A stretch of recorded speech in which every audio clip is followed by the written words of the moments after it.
trolling Senator Elizabeth Warren as a snake, and in post after post, labeling Mayor Pete Buttigieg a rat. Two victims of this tell CNN they were so afraid of the online attacks they faced, they don't even want us to describe the circumstances for fear it would start up again. They both just questioned the politics of Bernie Sanders in a public setting, and their personal lives were exposed and attacked. Well, just what Nick said, I think that's right. I mean, there is no Democratic establishment anymore. There's not even a Democratic Party anymore. The Democratic Party is a meaningless notion. That the party, like the Republican Party, has been hollowed out and privatized to a large extent. There are Democratic elites, and so when we're talking about the Democratic establishment, we're really talking about a number of, a bunch of people that Nick also does well, which really means Democratic donors. This is the most important election in the history of our country. This election is the most important in the modern history of this country. The election in 2020, without hyperbole, is going to be the most important election this country has undergone in over 100 years. Not a joke. This November's elections are more important than any I can remember in my lifetime, and that includes when I was on the ballot. There are just 8 days left in what is the most important election of our lifetime. Where did you guys come to a conclusion about why Clinton had such a hard time just owning that she did something wrong with the email server? You know, I know that Russia and other forces would love us to have a debate. This is exactly what they want. They want us to have a debate about the internal structure of Hillary's campaign, what's true, what's not true. And I'm just not going to play that. I'm sorry. Yes, we came, we saw, we died.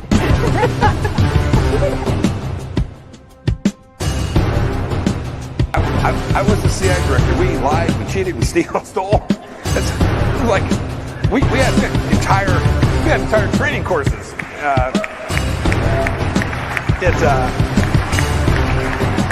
It reminds you of the glory of the American experiment.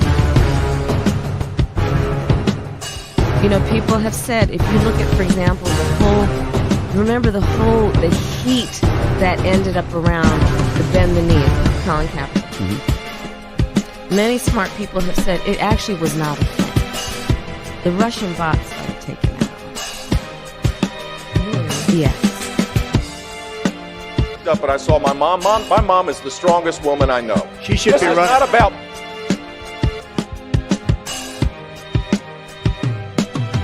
If you're like me, one of the millions suffering from pain caused by migraine, Nurtec ODT may help. It's the only medication that can treat a migraine when it strikes and prevent migraine attacks. Trump and the Republicans lose on Tuesday, and if they lose badly, it's not going to be because of the left, whatever that means. It's not because of the 50 Antifa black mask guys who roam around the United States breaking windows and committing mayhem, most of whom are probably paid police informers. Most of whom are probably paid police informers. Rudy Giuliani, there's only 3 things he mentioned in a sentence: a noun and a verb and 9/11. I mean, I'm going to try to get through this. Thank you for what you did 3 years ago today. And I went to Wall Street in December of 2007, before the big crash that we had, and I basically said, cut it out. and now I want to hand it over to the president of Ukraine, who has as much courage as he has determination. Ladies and gentlemen, President Putin.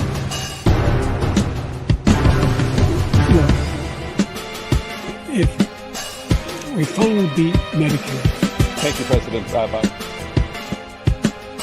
This version of Biden, intellectually, analytically, is the best Biden ever. He is sharp, intensely probing, and detail-oriented and focused. They're eating the dogs, the people that came in. They're eating the cats. They're eating the pets of the people that live there. And this is what's happening in our country. I can't do it. We'll do it live. Okay. We'll do it live. Fuck it. Do it live. I'll write it and we'll do it live. And thing sucks. In 5, 4, 3. Oh, God. Look, I'm in the small box. Beautiful citizens of the internet, welcome to another edition of the Politics Show. Thank you for joining me.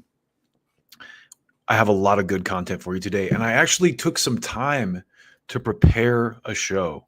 And so just for the foreseeable future, just so you know, you're going to see me Saturday mornings. I think Saturday mornings are a good time for me to do this live stream. So plan on it. You'll see my thumbnails earlier. But I appreciate you for showing up. And I also wanted to praise myself for how fair I am to Biden in my intro. I was just thinking about this because I show Biden back when he was a young whippersnapper, and he says that thing about Rudy Giuliani. He's like, Rudy Giuliani, it's a noun, a verb, and 9/11, you know, which was funny. It's like some pretty good roast comic style stuff that he's doing there. And then I showed him, of course, later on introducing Zelensky as Putin. Ladies and gentlemen, President Putin. Such a fighter. But that aside, I also I have been a little bit kind of half-stepping with this channel. So forgive me for that, but you're going to see me going a lot harder in the coming days. I'm going to get into much more of a solid regimen here because there's just a lot. And I think I've kind of got into a rhythm where, you know, I know what I can handle, what I'm capable of on my own, which is what this channel is. And I'm ready to, you know, kind of take it to the next level. So again, appreciate you for showing up. Thank y'all. And let's get started. The first story I would like to talk about today, and the theme here is believe the hype. The theme is believe the hype, which you will understand in due time. I don't want to spoil it for you. I don't want to bury the lead, as they say in news media, which is kind of what this is. It's actually more like, you know, entertainment, infotainment, I guess.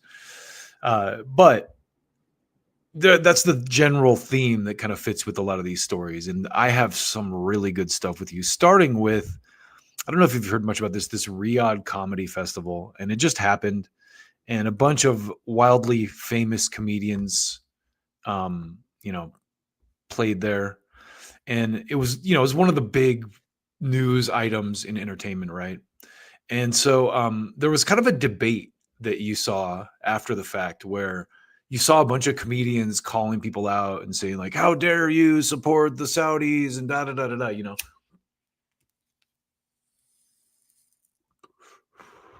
A bunch of comedians on moral high horses. Like they're the fucking arbiters of morality. So right off the bat, you have this premise that is just kind of fundamentally flawed, right? Where it's comedians, you know, proclaiming some kind of moral high ground. And listen, I love comedy more than anyone. I love comedians, but they don't get to act like there's some kind of moral authority. They're like, it's like actors trying to be like, oh, if you don't vote for this, democracy. But what's interesting to note is the comedians that are kind of making the most noise about how terrible this is or grandstanding the most are guys who are largely or have been largely irrelevant in recent years, like Mark Maron and David Cross. And I think, you know, not to disrespect either of these guys because they have done funny stuff. But Mark Maron, for example, he's been in the press a lot lately, and it's so obvious that he's bitter at the Rogan people for like taking podcasting to the level that it's gotten to when he was one of the first people in the mix. You know, if you remember, he had the WTF podcast, which was like out of his garage, and it was like a big deal. It was like, and he had Obama on it. He had Obama, #1 drone strike guy, on his podcast. So spare me the morality, Mark Maron. You had Obama on your podcast, the guy who drone bombed weddings. But let's get into I think the commentary that's good here is done by Nerdrotic. If you've ever seen the Nerdrotic channel, they're just a good blend of. Let me go back to this view for a second. I think Nerdrotic is a good blend of entertainment and political commentary. That said, he definitely leans a little further right than I would on some things, which I'm not going to, fault him for, but I think he's right in general about most of his takes. And he has like a pretty large, he's one of those guys too, like kind of like Tim Pool, where he has a panel with a lot of different people on it. So you're not just getting his opinion from the show, which is good. But let me start by showing you here this kind of, they did a really good breakdown, high level view of this for those of you who haven't really followed this particular subject matter in recent days. So here we go.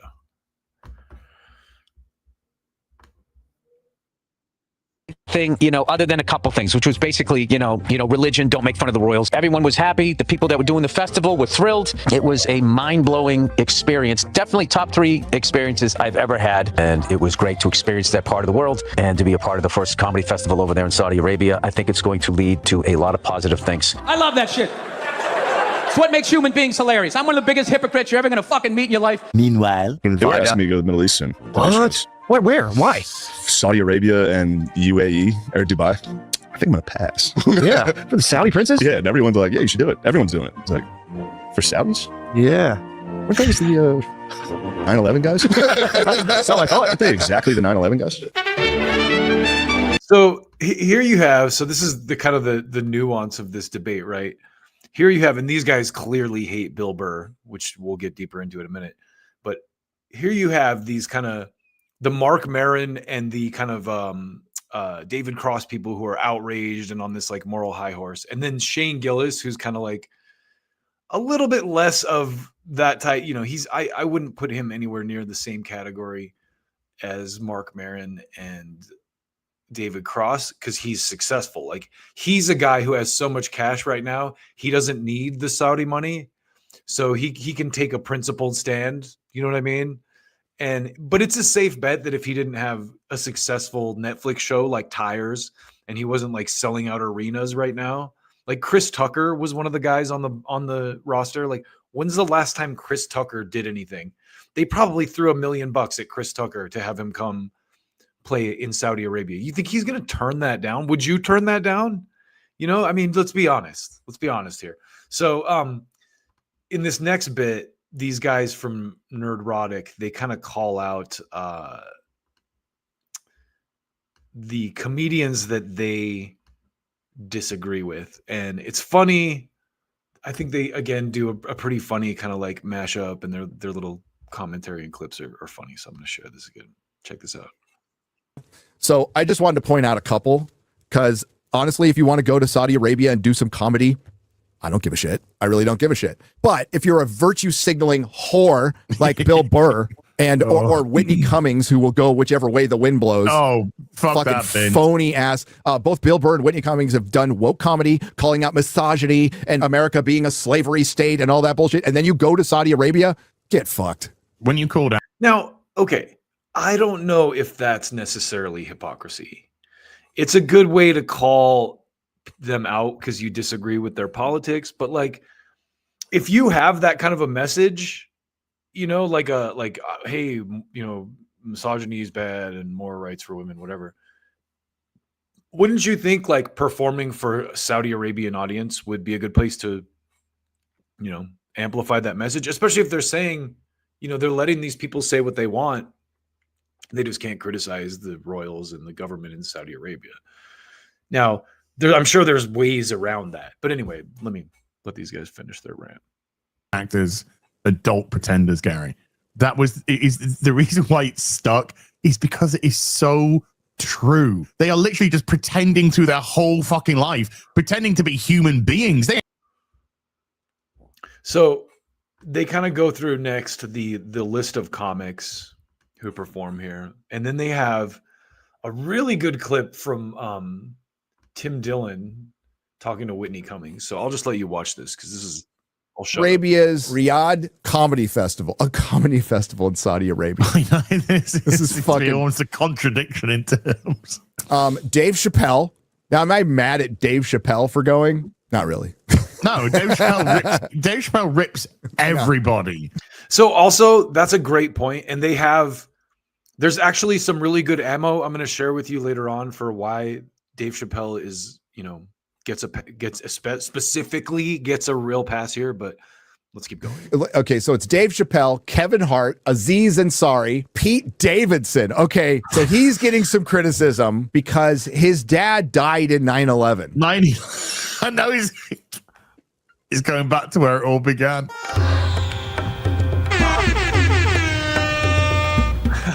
Andrew Schultz, Joe Coy, Bill Burr. Now, Bill Burr comes off as like this righteous asshole, virtue signaling, phony piece of shit, pretends to be edgy. It's about as edgy as a butter knife. His wife's an activist. Completely cucked to his wife. That's what everybody says. Oh, look at these sweet little fucking ice creams. It's like my husband's dick. Small but sweet. Here I am walking out. This is me looking all glamorous. Where am I in this? Any of this shit? Oh, more stuff Nia wanted to do. Look at me. Look at the sadness in my eyes. Jessica Kirsten. Okay, I mean, I think that's kind of unfair. He's just being, he's married, so he's got to listen to the wife. Jimmy Carr is a pretty good comedian. Louis C.K., Sebastian Maniscalco. Sebastian Maniscalco. Maz Jabroni. Whitney Cummings. Whitney Cummings is such a fucking phony, man. Pop, pop, pop, crack, crack, pop. Daddy, daddy, daddy, daddy. They don't deserve to see this V-neck and this dick. I'm on the moon. Star! No! I feel like that was good. Shut the fuck up. There's always going to be this. I 100% ran this clip because of that little mashup that they did, that little highlight reel.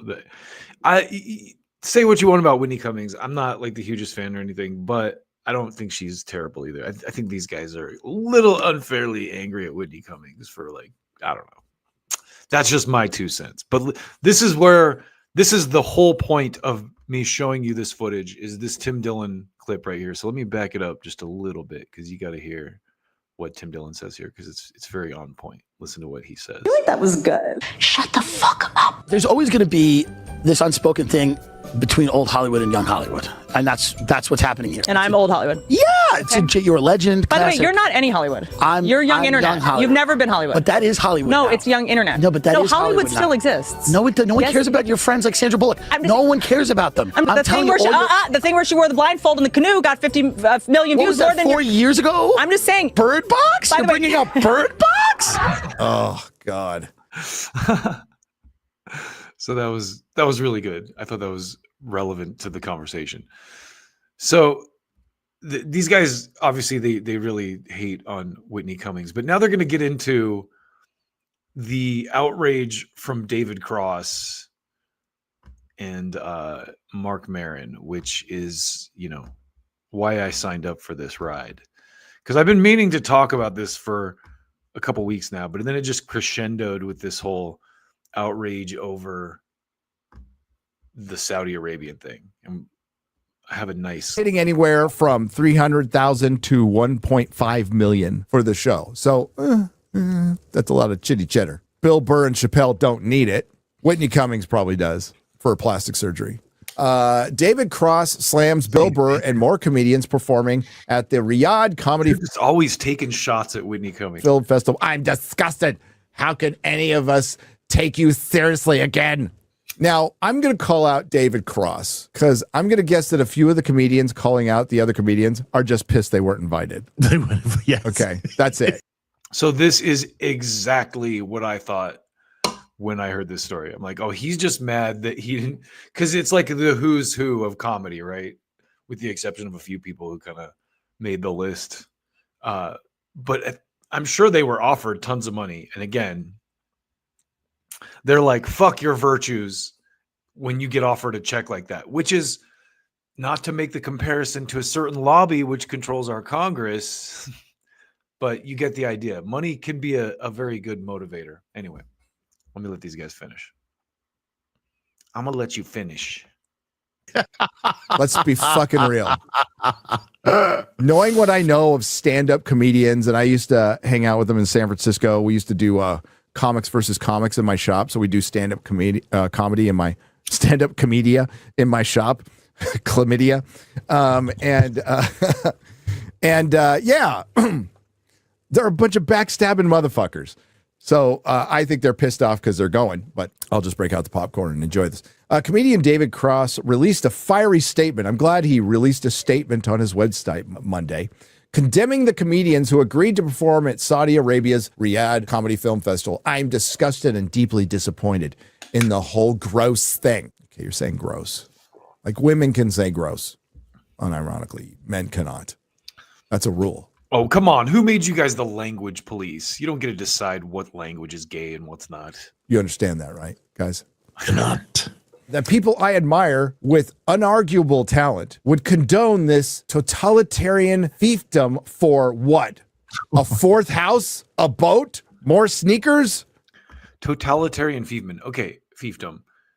Again, these are people who supported the Biden administration and the pandemic regime and all this stuff. And now they want to preen about supporting authoritarian regimes. It's crazy. It's the same thing, I said about the Ukraine war when people are like, oh, Putin is a vicious dictator. And it's like, bro, we fucking support Saudi Arabia.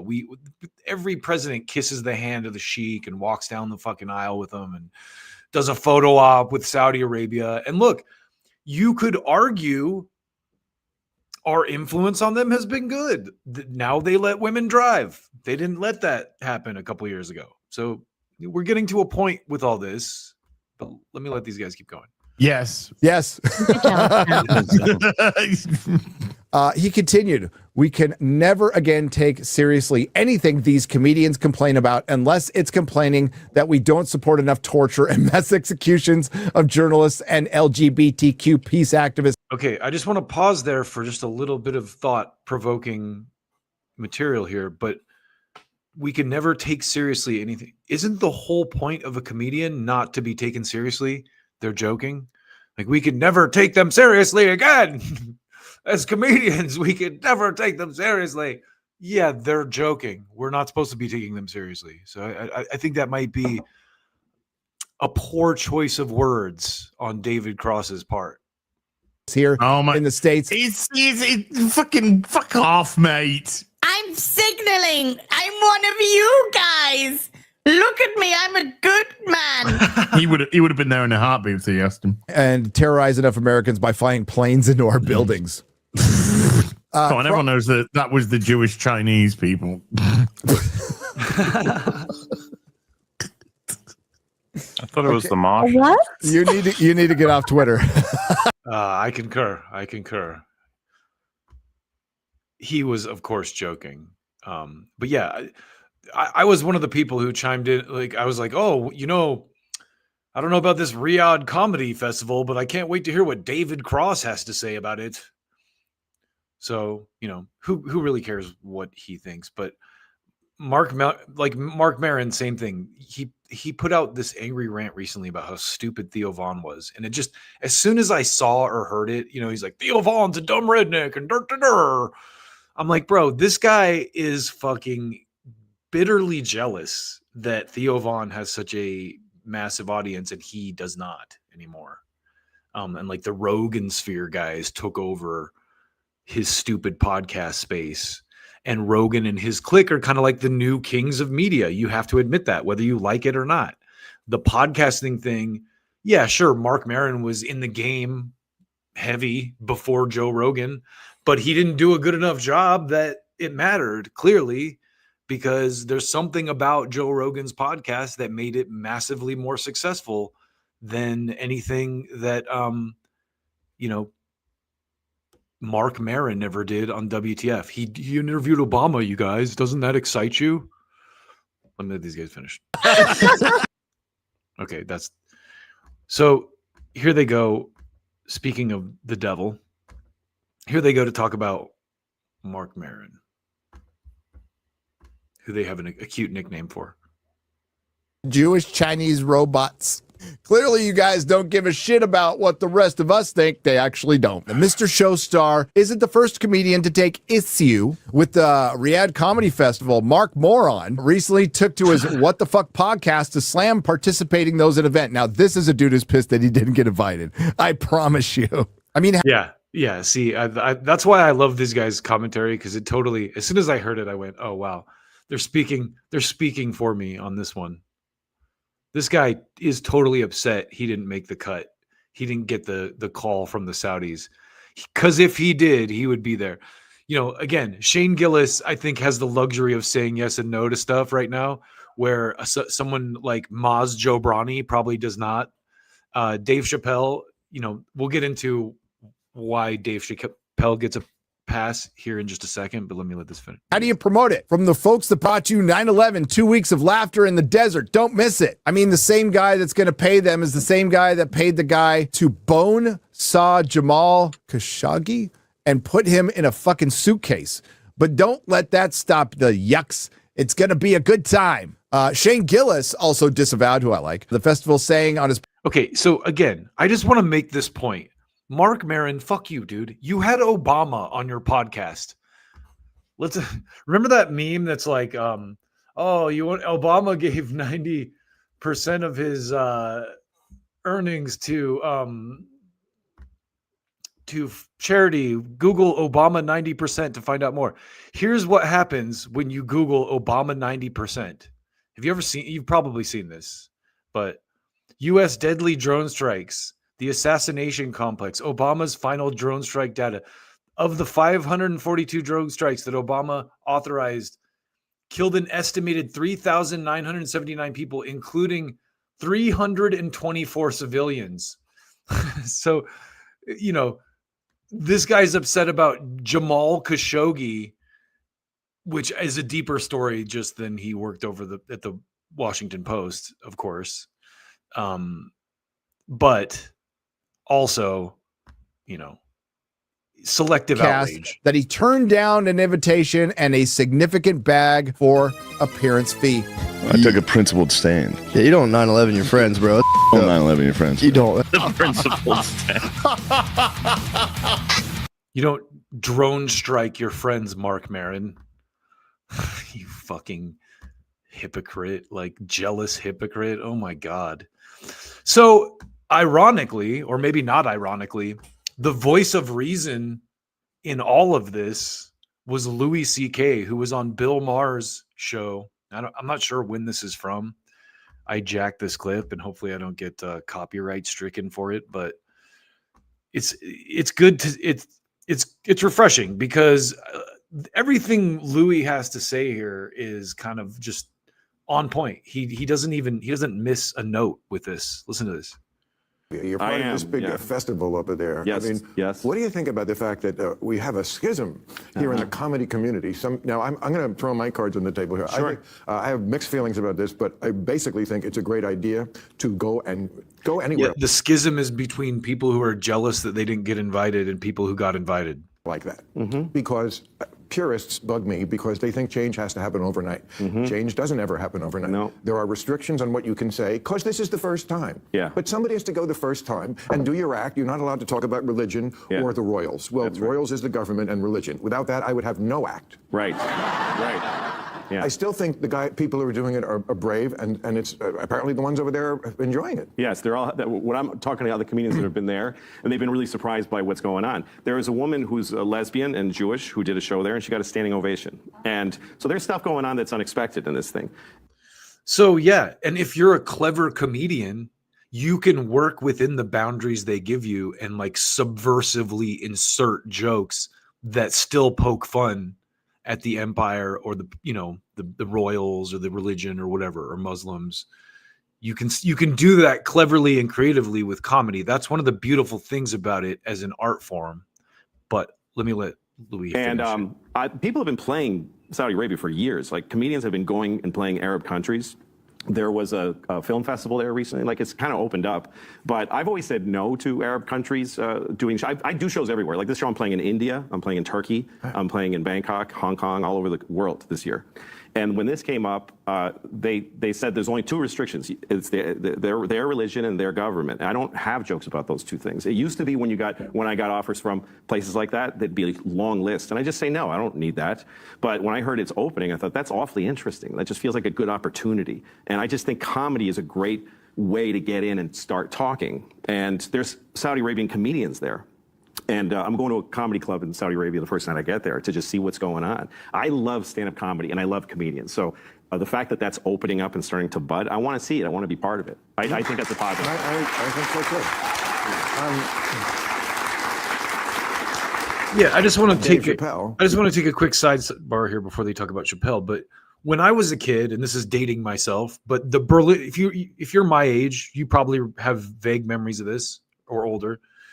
When the Berlin Wall fell, when the Russian, the Soviet Union crumbled and the Berlin Wall fell, there was a real honest effort to like Americanize Russians, or at least get our ideas more into the country and be like, hey, yes, look how cool America can be at the time.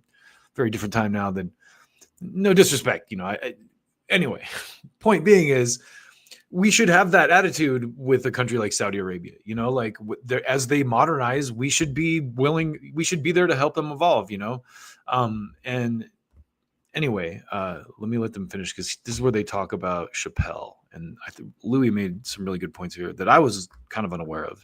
Said that it was in the press today saying that you can speak more freely over here than in America. I don't know if that's true. Oh, it's not true. Do your hunk on Muhammad, Dave. Well, he's a Muslim, David. I understand. So it depends on who you are and what you want to talk about. Now, if you go there, there's a pre-decide, like there's a thing you buy into. Do you want to work here? Then don't talk about these two things. Other than that, my act is pretty offensive to most people. So it's going to be interesting to see how that feels. To me, that's just an opportunity. Your act is not offensive. It's edgy. Yeah, it's offensive. You wouldn't be nearly as popular as you are. No, definitely. It's worthy. Look, I think the whole discussion is worthy. I'm glad these guys brought this stuff up. I'm glad that people are challenging this thing, because you shouldn't just pretend it's something it's not. Right. So don't fool yourself. I'm grateful to the comics that brought it up, like David Cross and Mark Maron. It's funny because David and I were roommates when we were 19 years old. We lived together in Boston. Wow. And we were just scrappy young guys. And Mark was there too. He was a dishwasher at a place called the Coffee Connection. And we were just kids trying to be comics in Boston. David had this bit about shaving the Pope's pussy. That was one of his bits. And I just loved him because he was so, And then later, David Cross wrote an open letter to Larry the Cable Guy telling him to quit comedy. You can look that up, because he hated him. So he's an opinionated guy. These guys were my friends. I used to hang out with them constantly. And what brought us together was that we were comedians and we loved comedy. And they're on the other side of the divide. Yeah, they're on the other side of the debate, I think we've drifted as friends, and I miss them. But it's just funny to me. Today I was thinking about that all this crazy thing going on. It's those two guys, and then I walked by a car that didn't have a driver, and I was like, it's the future now. And life is so weird that my roommate and I are in this. That's such a great point he's making. It's the future now. Like, things have changed. Things can change. Things are continually changing. It's weird, you know what I mean? But I'm grateful for what he said, because you should say that side too. I think everything that's being said about that's a worthy discussion. When are you appeasing? When are you engaging? And I have mixed feelings about it too. I struggled about going once I started hearing what everyone was saying. No, you're doing the right thing. But I don't know. Yeah, it's easy to say that. But I thought Louis made a lot of really great points there, including the bit about Dave Chappelle being a Muslim. So, of course, he being a Muslim has a different perspective than other people. Like, he's already, because of his faith, not going to insult the prophet or, whatever the Muslim rules are. And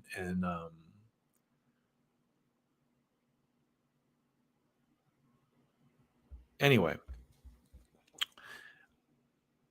whether you support it or not, I think there's some valid points to be made on both sides of the issue. And I liked Louis' take overall, just that, hey, look, it's both sides need to be discussed, because it is what it is. You are supporting to some degree an authoritarian regime. There's no doubt about it. But then again, this is what I want to close with on this. We need to grow the fuck up as a country. I was thinking about this the other day as I was seeing people raging in conservative spaces, raging against pot legalization. Grow the fuck up. It's not going to go away. Legalize it. It's just like prostitution. Prostitution has been around since Bible times. Don't be a fucking adult, and you don't have to like it, but acknowledge that it's not going to go away. Make it legal. Don't create this weird fucking dynamic around it, and get on with your life. The fact that pot has become a legal thing is a good thing for so many ways in society. And anyway, point being, the same thing with this. It's like, grow the fuck up. Oh, it's an authoritarian regime. Yeah, Mark Maron, you had Obama on your show who fucking drone striked weddings. That's fucking ugly and gross too. So these guys who like pretend that they're on this moral fucking high, especially with comedy, you're a fucking comedian. Don't shake your finger at me, you cunt. Like, you're a goddamn comedian. Your whole life is built around, offending people and not being taken seriously. Don't expect me to take your stupid moral fucking high ground shit seriously, David Cross and Mark Maron. Stay in your goddamn lanes, you fucking pathetic bitches. Anyway, this next story is a fucking mind blower. I hope you're ready. Buckle up. Buckle up.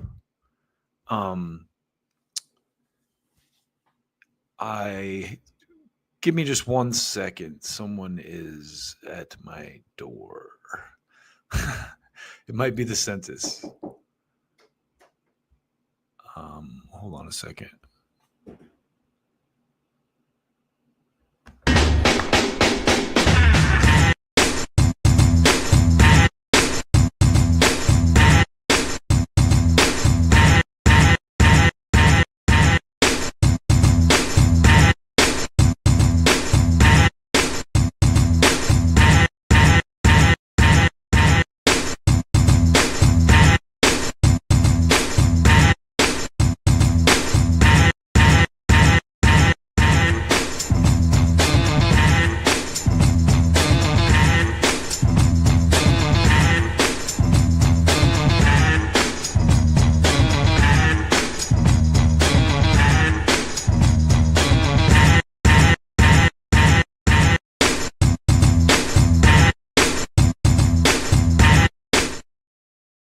All right, we're back. Of course, now that I decided to do my stream on Saturday morning, every fucking person who I've been trying to get in touch with throughout the week is calling me back now. But that's it. It's all tuned out. This is a great story, and this is the reason I really wanted to get on and share and do this stream. This is fucking crazy. And I saw Tim Pool, a lot of Tims in the fucking podcast space, but Tim Pool did a piece on this a while back. And I have to admit, despite a lot of the noise, there's been a lot of stuff I like about the Trump administration, and you're going to see why. This is one of those things. Now, keep in mind, I don't know how this came up in my feed, but this is a local news clip from Ohio. And I want to when I saw this, I was screaming at the television, fuck you. And we're going to go deep into the weeds on the media in a few minutes, but just watch this clip and let's talk about it. It's fucking mind blowing. It's an ABC news outlet in Cleveland, Ohio. Companies to hire skilled foreign workers for specific roles, typically requiring at least a bachelor's degree. But a recent move by the Trump administration has caused some concern. A new $100,000 fee on H-1B visa petitions. News 5's Nadine Albasada breaks down the policy and who could be impacted. Every day they're calling me freaking out. Immigration attorney Stacey Kozart Martin has helped countless employees. So this woman, to give you a little bit of context, they'll give you more, but this woman is an immigration attorney that helps companies get cheap immigrant labor through H-1B visas. Listen. Employers file H-1B visas, but on Friday, her clients, especially in healthcare, panicked over a major rule change. She's like, we have 21 docs that are ready to go. To them, that's $100,000 a pop. Stacey says So I just want you to notice the carefully placed siren, like the emergency siren at the beginning of that too. Like the propaganda is so thick on this. They're like, put a police siren at the music. This is an emergency. Previously, filing an H-1B petition could cost between $2,500 to $5,000.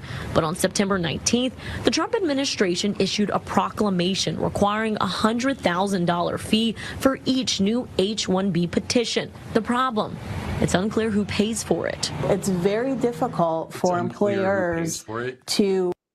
Who pays for it? The company that's trying to hire immigrant labor pays for it. And this is good for America. It's crazy to see this happening, because this is why there's elements of the Trump administration I am admittedly saying that I like, because what they did here is they went, okay, well, we can't just like get rid of the H-1B visa system, so we'll make it fucking not valuable for employers to hire cheap illegal. I keep wanting to say illegal, but it's legal. This is legal immigration. These companies are importing people that they can pay less than Americans to do the same jobs. And we're allowing it. We've been allowing it. So what the Trump administration did was tack on $100,000 price tag. So listen, in those cases, right? Like, because the argument is like, oh, we need the best and brightest. It's like, in that case, if you really got a guy that's like the top surgeon or the best neurosurgeon in the universe in India that you want to bring to the United States, you'll pay $100,000 for that guy. It's worth the investment. But if you're just importing nurses from India to work at your hospital for half of what you could pay an American, that's not worth it now for you. So it really actually makes this process a lot more honest. But I digress. Listen to the news report. Fiscally budget for next year's 2026 H-1B cycle because they don't know. Yeah, so she's like, it's cry me a river for the hospitals and colleges that are trying to import cheap immigrant labor. They don't know how much it's going to cost. Wah! They might have to hire an American and pay them a little bit of a higher salary. Wah! And this is why, I don't trust the fucking mainstream narrative on anything, specifically on Trump, because anyone who affects the status quo is a goddamn Nazi or anti-Semite or fucking threat to democracy, whatever you need. H-1B visas allow U.S. employers to sponsor foreign workers for specialty jobs. These roles typically require a bachelor's degree or higher. Your engineers, lawyers, physicians. There are plenty of unemployed engineers, lawyers, and physicians, lady, in the United States who have bachelor's degrees. Most companies must go through a cap-in lottery system for H-1B visas, but hospitals and universities are cap exempt, meaning they can hire more freely. According to the U.S. Citizenship... Hospitals and universities are cap exempt, meaning they can hire more freely. So the healthcare industry has managed to lobby around that issue, that there's a cap on it, because some places have a cap on it, like you can only bring in so many people because, there's a labor force here you should employ. You should prioritize the labor force here in the United States. And it's really wild to see liberals arguing on behalf of corporations on this issue because you're a racist. There's plenty of Black and Hispanic and Asian and non-white people who are Americans, who were born here, who are like, no, fuck that. Like, this is our country. We should have priority on these jobs. And that's not to say anything bad about immigrants. And again, this policy makes this Trump, amendment makes this policy a lot more honest, because like I said, if you have this like rock star neurosurgeon who's Chinese or Indian or whatever, you'll pay $100K to bring that guy over. But if you're just one of the companies who's taking advantage of this loophole to hire cheap immigrant labor, and this is affecting, say whatever you want about, like farm labor, like the Hispanic immigrants, like the Mexico thing, the border affects blue collar, right? That's a blue. This affects white collar jobs. This affects like office work and engineers, like people who do web work, people who work at hospitals and in healthcare, like data entry people, nurses, doctors. Like I can't tell you how many thousands of Americans are nurses, you know, that are probably unemployed looking for jobs that this will help, because now these companies can't just work the loophole and import a cheap labor force. But I'll shut up now. Sorry, I told you this. Immigration services. As of this year, 3,831 H-1B petitions have been approved in Ohio alone. So that's just Ohio.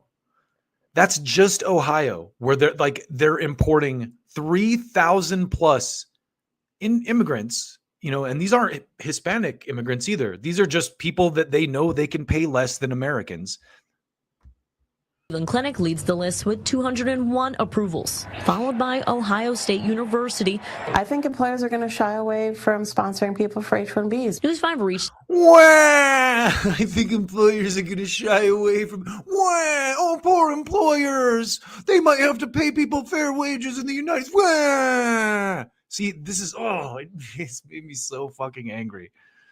I can't even explain how goddamn pissed off I was screaming at the television, specifically at this lady. Down to the Cleveland Clinic, which said they're still waiting on additional guidance from the federal government. University hospitals wrote the following. The newly implemented $100,000 H-1B fee poses a significant challenge for health systems nationwide. They add that they will continue to file H-1B petitions. But Senator Bernie Moreno supports the change. We cannot allow companies to replace American workers with foreign workers that are willing to come to the U.S. and make a lot less money than American workers. As for Martin, this is one of the rare situations where the Republican guy is right. Like, I shouldn't say rare situations, but, you know, I'm not a Republican. I've never been a Republican, ever. I did vote for Ron Paul in the primary. Okay, so just to be completely honest, but I was never been a Republican voter, ever. I registered as a Republican one year, like 2012, to vote for Ron Paul, because I'm very online. Anyway, you know the deal. Bernie Sanders all the way after that. But again, this is a fucking issue that has been turned upside down to like, oh, you're a racist if you don't want these companies to fucking undercut your labor market by importing it. It just doesn't make sense. But it does make sense, because they get you with a virtue hook to pretend that it's like racist to fucking see this as what it is. Yo, you're a racist. You just hate Latinos. No, not at all. I fucking want my country to prioritize its citizens, people that were born here, like any country would. Mexico prioritizes their citizens. Why wouldn't we? she warns the impact won't just be economical. It'll be personal. You go to talk to Nurse Cindy and she's been there. She may not be there anymore. And that's how they end it. Scared. Oh no, your nurse might disappear. Cleveland, Adina Busada, News 5. You might have to have an American nurse. Oh my God.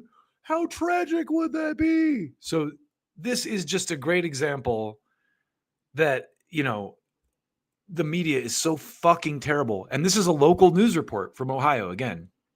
So you just have to remember that the entire media apparatus is designed to oppose anything that threatens the status quo. Because this is a policy that's clearly good for the average working class person. This is going to affect the labor market because these people have been denied the ability to take advantage of it. And like I said, I'm just going to repeat this one more time. It makes it fair because if you have a rock star employee that you want to grab from another country, $100,000 fee is worth it to get that person because you're going to pay them $500K a year, whatever, $500,000 or $300K a year. So it makes sense to pay $100K up front, and you can take it out of their massive salary for the first year if you want, you know. But when it's just people taking advantage of the system, like hospitals and that are hiring nurses, like you saw that in Ohio, 3,000 people this year that they're importing from overseas, you know, and that's JD Vance's state. So, I mean, hate the Republicans all you want. Like, this is the kind of stuff they were elected for, and I'm happy to see them actually following through with that, And it's, the big problem again we have is that companies only care about their bottom line. Okay. If you know anything about capitalism, that's why like the whole corporations are people things. Yeah. Like soulless fucking robot people who have no fucking heart or mind or eyes or anything. The biggest problem we have with this is companies only care about their bottom line. They don't care about the community that they exist in. They don't care about the people that they serve. They care about numbers and a balance sheet. And that will not change unless it's forced to change. And that's why, the Trump administration making this total asshole maneuver was absolutely necessary to upset this status quo. Because, and I like, call it what you want. I'm going to call it, maybe toxic masculinity. But these are the type of people, like, can you imagine the Democrats doing something like this? Like, the Republicans at least have the balls to say, no, fuck you. We're going to do this however we can do it. And the Democrats never had those balls. Like, Bernie Sanders would never go, no, fuck you, healthcare industry. We're going to do Medicare for all. You're not just going to buy us out and fucking send us home. And, in the Trump era, it's clearly not the end of people being bought out, as we're going to get to with other stories later on, but it's the beginning of something positive. And, it's the employer, the immigration goes, I think employers are going to shy away from sponsoring H-1Bs. That's good. They should hire American first. That should be a secondary thing, not like their bread and butter. Hospitals and universities were also exempt from that. And like, you can see, like, these jobs should be prioritized for Americans. And I love how the entire piece itself is built to make it seem like this is some scary development. Like, it starts with the police siren. Emergency! Trump is dying. He made the H-1B visa thing, and we can't hire immigrants for cheap anymore. And it's like, and then it ends with her going, oh, you might not get to see your nurse anymore. You better get out and oppose this. So the entire structure of it is just fake and fucking manufactured, and it's disgusting. And kudos to the Trump administration for taking that issue on and actually getting something done about it. So we're going to move into our next piece for the night or the day. I usually do these at night, so I'm just in the habit of saying for the night. So as you're well aware, if you pay attention to anything, Jimmy Kimmel has become a free speech superhero. And he's just returned to TV, and now he's doing a bunch of shows in Brooklyn. And of course, basking in the limelight of his new revolutionary, title against Trump. Like, Trump, him and Stephen Colbert are just like freedom fighters for the people, and they got thrown off TV by the evil dictator Trump. Like, that's the framing, of course, of this, which is ridiculous. And I saw that he had Public Enemy on recently, and it just, I always liked Public Enemy because they scared white people. So I was like, wow, Public Enemy was like these Black Panther level stuff, it scared white people. And now they're like cheerleading the status quo on television with Jimmy Kimmel, like he's some kind of like activist for free speech. And it kind of made me reminisce, I went back in time a little bit. And Chuck D was on Revolutionary Blackout Network. They called him out for his work at the time with the State Department. But I'm getting ahead of myself here. Let me just show you this kind of Public Enemy clip from Jimmy Kimmel. Whoa, vast difference. Sorry, Jimmy Dore. Here to kick off our week of music in Brooklyn, Public Enemy. Hey, yo, so I'm playing this just so you can. Public Enemy, and I just want you to know that Public Enemy always got your back. Yeah, Public Enemy's always got your back, Jimmy Kimmel. Always. And so it's like, no disrespect to Public Enemy, but maybe just a little bit of criticism here. I'm going to play a clip from my own show from a couple from about a year ago, actually, a little over a year ago. And the only reason I'm playing the clip from my own show is because I Google searched to try to find it in Google. And of course, it's impossible to find anywhere. So I had to go into my own archive and find this clip. But this is JB Font from Revolutionary Blackout Network kind of calling Chuck D out for working with the State Department. And this is golden. Back in the day, we know about what a lot of the United States did in regards to what they've done in many different countries around the world. My question is, if you knowing what the United States has done, knowing what the United States is currently doing right now, why are we allowing ourselves to be used by the United States government to kind of be more of a whitewashing as to their image of what they're doing around the world? Because to be honest, this is the problem too that we all had with Bernie Sanders and AOC and the Squad and all of them. We elected you motherfuckers to go in and be a disruption, and here you are siding with the people we elected you to fight. With you are known as a paragon in a rap. And Chuck's not elected, but he's a very prominent voice of that nature. Black community, and people look to you for guidance right now. And so if you look at what they're doing, it's almost as if they're saying, here's Chuck D, now listen to the Biden administration. When in reality, we have a genocide that's going on. Black wealth has tanked under the Obama and Biden administration, as well as if you look at what's going on, the homelessness rate back in 2023 was actually raised by 12% under this administration. Okay, we got all that. Respectfully, we got all that, brother. Can I add in something? Because Malcolm X had talked about this. Malcolm X had spoke on this, on why they use actors, entertainers, and stuff like that. They don't want to talk to a real, like, on the ground activist. You don't want to hear what the real black people are saying on the ground. So here's an entertainer who's doing. Now, I got to say, first of all, respect to Chuck D for engaging here and like showing up, because holy crap, like he tries to talk his way around. These guys have clear, concise points about why they're upset with what he's doing. Yo, and props to Rome for using Malcolm X, because that's supposedly who Chuck D built his whole persona around. And he talks in circles around it every time. Good. All right. Well, so I want to just back this up with some clarity for you. And to do that, I went to the State Department's website.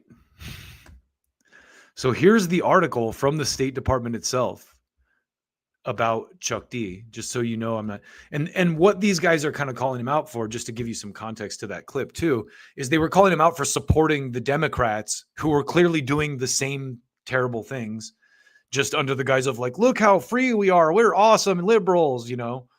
So this is from the State Department's website, U.S. Department of State, and this is from June 24th of 2024, as you can see. And it says U.S. Department of State and YouTube announced U.S. global music ambassadors. And as you can imagine, your boy Chuck D is one of those. But let me give you the quick intro here, the quick and dirty. Today, Secretary of State Antony Blinken and YouTube Global Head of Music Leor Cohen announced an inaugural roster of U.S. global music ambassadors as part of the U.S. Department of State YouTube Global Music Diplomacy Partnership. These global music ambassadors will, on behalf of American people, use their music to bring people together to promote peace worldwide. The department and YouTube will announce additional U.S. global music ambassadors in the months ahead. You know, people... So this is very Orwellian language they're using here because it's to promote peace, but really what they're doing is promoting war, because they're promoting like the Ukraine shit and the Gaza thing. Like, oh, this is why we have to, you know, help in Gaza and all, you know, it's basically the whole thing is designed to promote the actions of the State Department. But the thing about it that's interesting is, you know,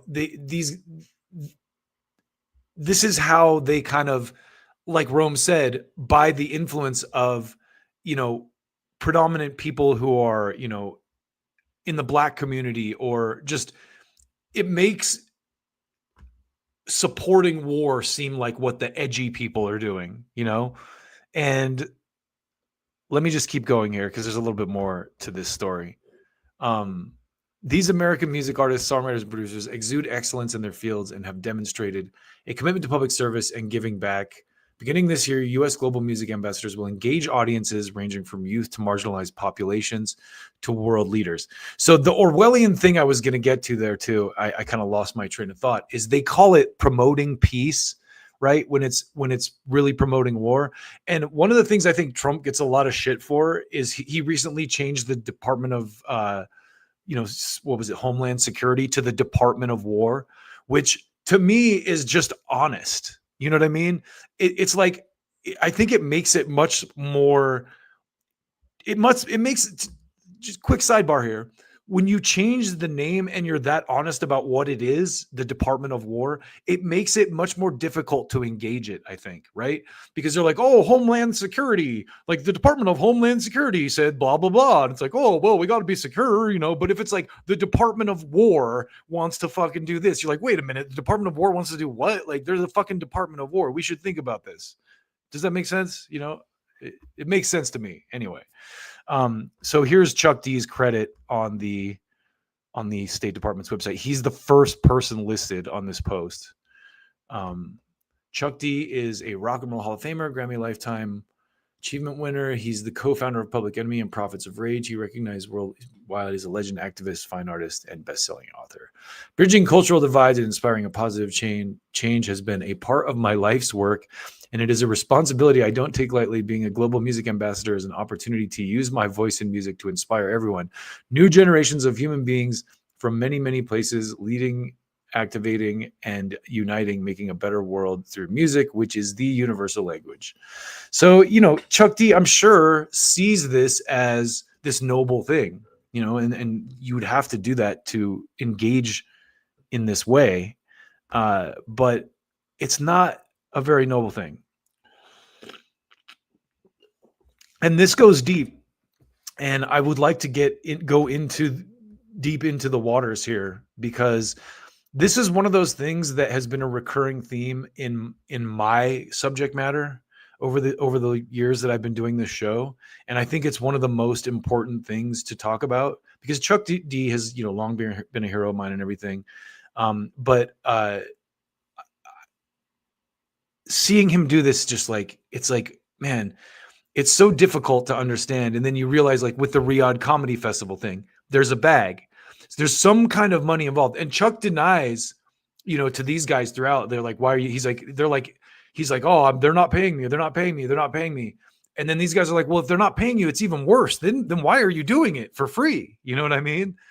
And so the way that they get around that, and the way that they can justify it to themselves, is they're not being paid directly, but their projects are being funded, or they're getting something back for their work on behalf of the State Department. Dave Grohl is part of it too. And I did a big whole piece on him doing it. So now we've pretty much established here, and the reason I'm showing you this is to establish here how the government subsidizes these artists. This is one of the ways that they propagandize, like Chuck D and Dave Grohl, and turns them into propagandists for things like the Ukraine war. And so let's get into a little bit how the legacy media works with people like Jimmy Kimmel in the same way. And I went and dug up receipts on this that I think are pretty great. This is from Your News. And of course, the mainstream media isn't going to cover this stuff, but this was stuff that made the press earlier this year. So this is from February of 2025. Government contracts reveal mainstream media outlets receiving millions in taxpayer funds. And you may or may not have seen this, but let's do a little bit of a review here. Public records show major media organizations have received extensive government contracts for subscriptions and services. Public records reveal that several major media outlets, including Politico, the New York Times, the Wall Street Journal's parent company, and Dow Jones & Co. Inc., the Associated Press have received millions of dollars in taxpayer funds from federal agencies over the past decade. The revelations reported by the Daily Caller News Foundation come as public trust in mainstream media has reached historic lows, with multiple reports showing declining confidence in national news organizations. I wonder why. According to U.S. government spending data, Politico has received $35 million in obligated federal contracts since 2015. $35 million. So whether you think that's fair or not, that creates a conflict of interest. If Politico is getting $35 million from the government, they're not going to publish anything that's going to put that money at risk because it's a tough time. They would have to go out and earn all that money through advertising revenue. To keep going, with some contracts extending through 2029, which again, so that is a key line right there. They're still under this contract. They're still getting this money. Maybe not now if the Trump people actually cut it, but how would you trust, like, they have a vested interest in getting Trump out so the next Democratic administration can continue these subsidies for them. So they're working overtime to make Trump a demon no matter what. So to keep going here, a significant portion of this funding, 8.2, was shared with Politico Pro subscriptions, which offer exclusive paid content and networking services as detailed on their website. Politico's government customers include the DoD, the Department of Agriculture, and the Executive Office of the President. Interesting. Politico CEO Goli, I'm not even going to try that, Shekhahol Slami, issued a statement denying that the company had benefited from government subsidies and stating that the overwhelming majority of its current customers are private sector clients. I would like to see their balance sheet. He should man up and show us. Show us your balance sheet, homie. So meanwhile, Dow Jones & Co., which owns Wall Street Journal, Barron's, and Factiva, has taken in over $4 million in government contracts. According to spending data, contracts have included purchases from the DoD and the EOP, the Treasury Department, and access to journalistic content, business intelligence databases, and compliance services. The Associated Press has received one of the largest government investments, topping $50 million in federal contracts. This includes $19.5 million agreement with the U.S. Agency for Global Media. So that is the propaganda arm of the government, the AGM, from 2017 to 2022, as recorded in federal data. Additionally, the AGM has allocated another $5 million by 2027 to secure enterprise-wide access across AP wire services, including text, video, photo, and image content. The AP defined these contracts in a statement to the CNN, saying U.S. government has been a customer under both Democratic and Republican administrations, so that makes it okay. Additionally, the State Department awarded the AP over $400K between 2019 and 2024 to support the outlet's overseas expansion in the Pacific, including Laos and Timor-Leste, according to spending data. The New York Times has received $3.1 million in government contracts since 2003, largely for subscriptions to print and online content purchased by agencies such as the DoD, the Department of Veterans Affairs, and the Department of Transportation. Some contracts also included advertising purchases from the U.S. Air Force and VA. So even the New York Times is taking money from the government. That is wild. And to kind of finish this one out, public trust in media declines as federal funding continues. Public confidence in corporate media has plummeted in recent years. A Gallup survey shows trust in the media is at its lowest point since 1972, while a Pew Research study found that Republicans and younger Americans are just as likely to trust social media as traditional news networks. Several media outlets that have received taxpayer funds have been involved in high-profile controversies. It's because it's controversial and controversy that I always fucking say controversy, like Contra Hershey. Anyway, enough of my language issues. Politico amplified claims that Hunter Biden's laptop was Russian disinformation in 2020. I wonder if they could have been promised an up in subscription rates from the government in exchange for that. It's definitely a possibility.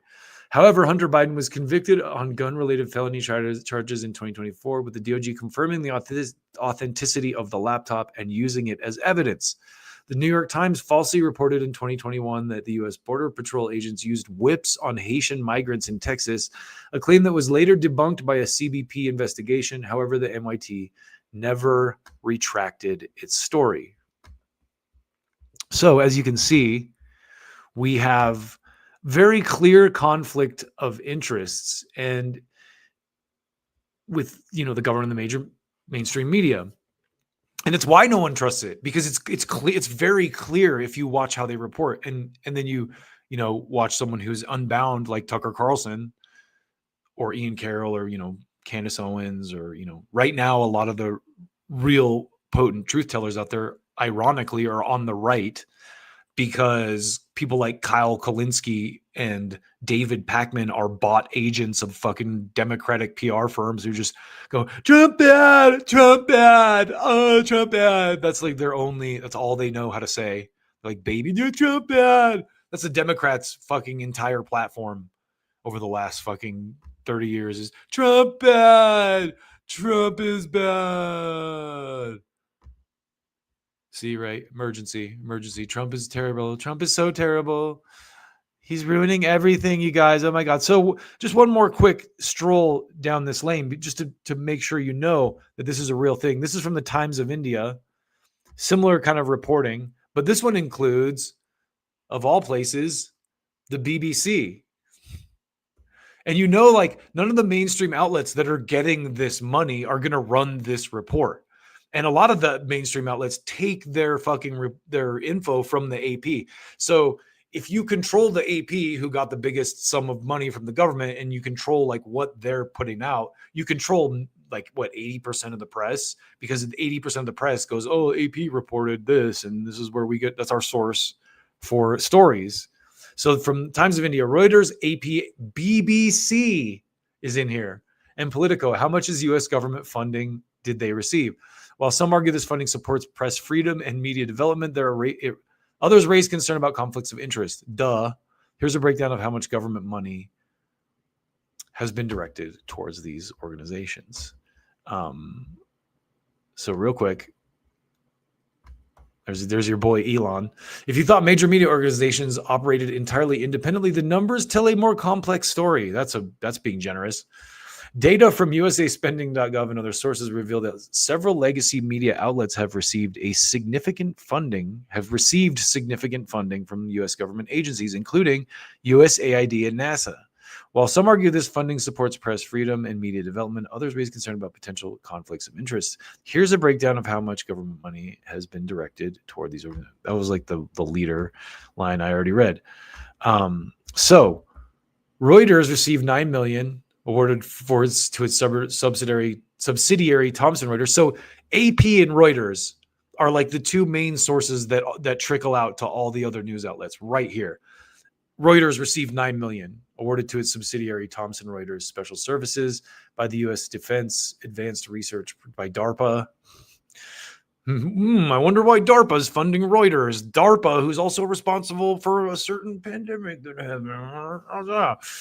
The funding was that was safe and effective. That was actually just speculation. That was conspiracy theory for entertainment purposes only. I did not mean that literally. Don't take that literally.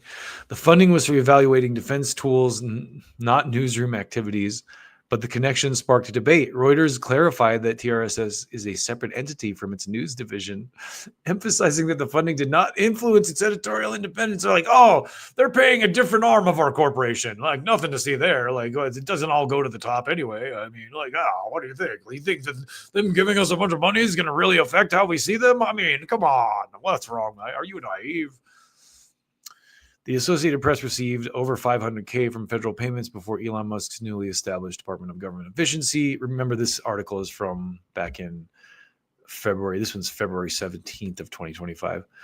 And, a lot has changed since then, including USAID and NASA. While some argue this funding supports press freedom and media development, others raise concern. Wait, I already read that part. So the Associated Press received... While the amount is relatively small compared to other outlets, it nonetheless contributed to broader discussions about government media financial relationships.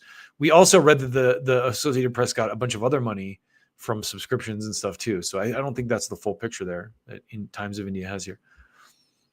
But let's keep going here. Politico, of course, we just talked about, received $500K from NASA for subscriptions and an additional $2 million from various other government departments. Much of its funding went toward Politico Pro, a specialized policy and research service. After scrutiny, NASA later canceled its political subscriptions, adding fuel to the ongoing debate over government spending on media organizations. New York Times has received at least $2.6 million in funding from various government agencies between 2008 and 2024.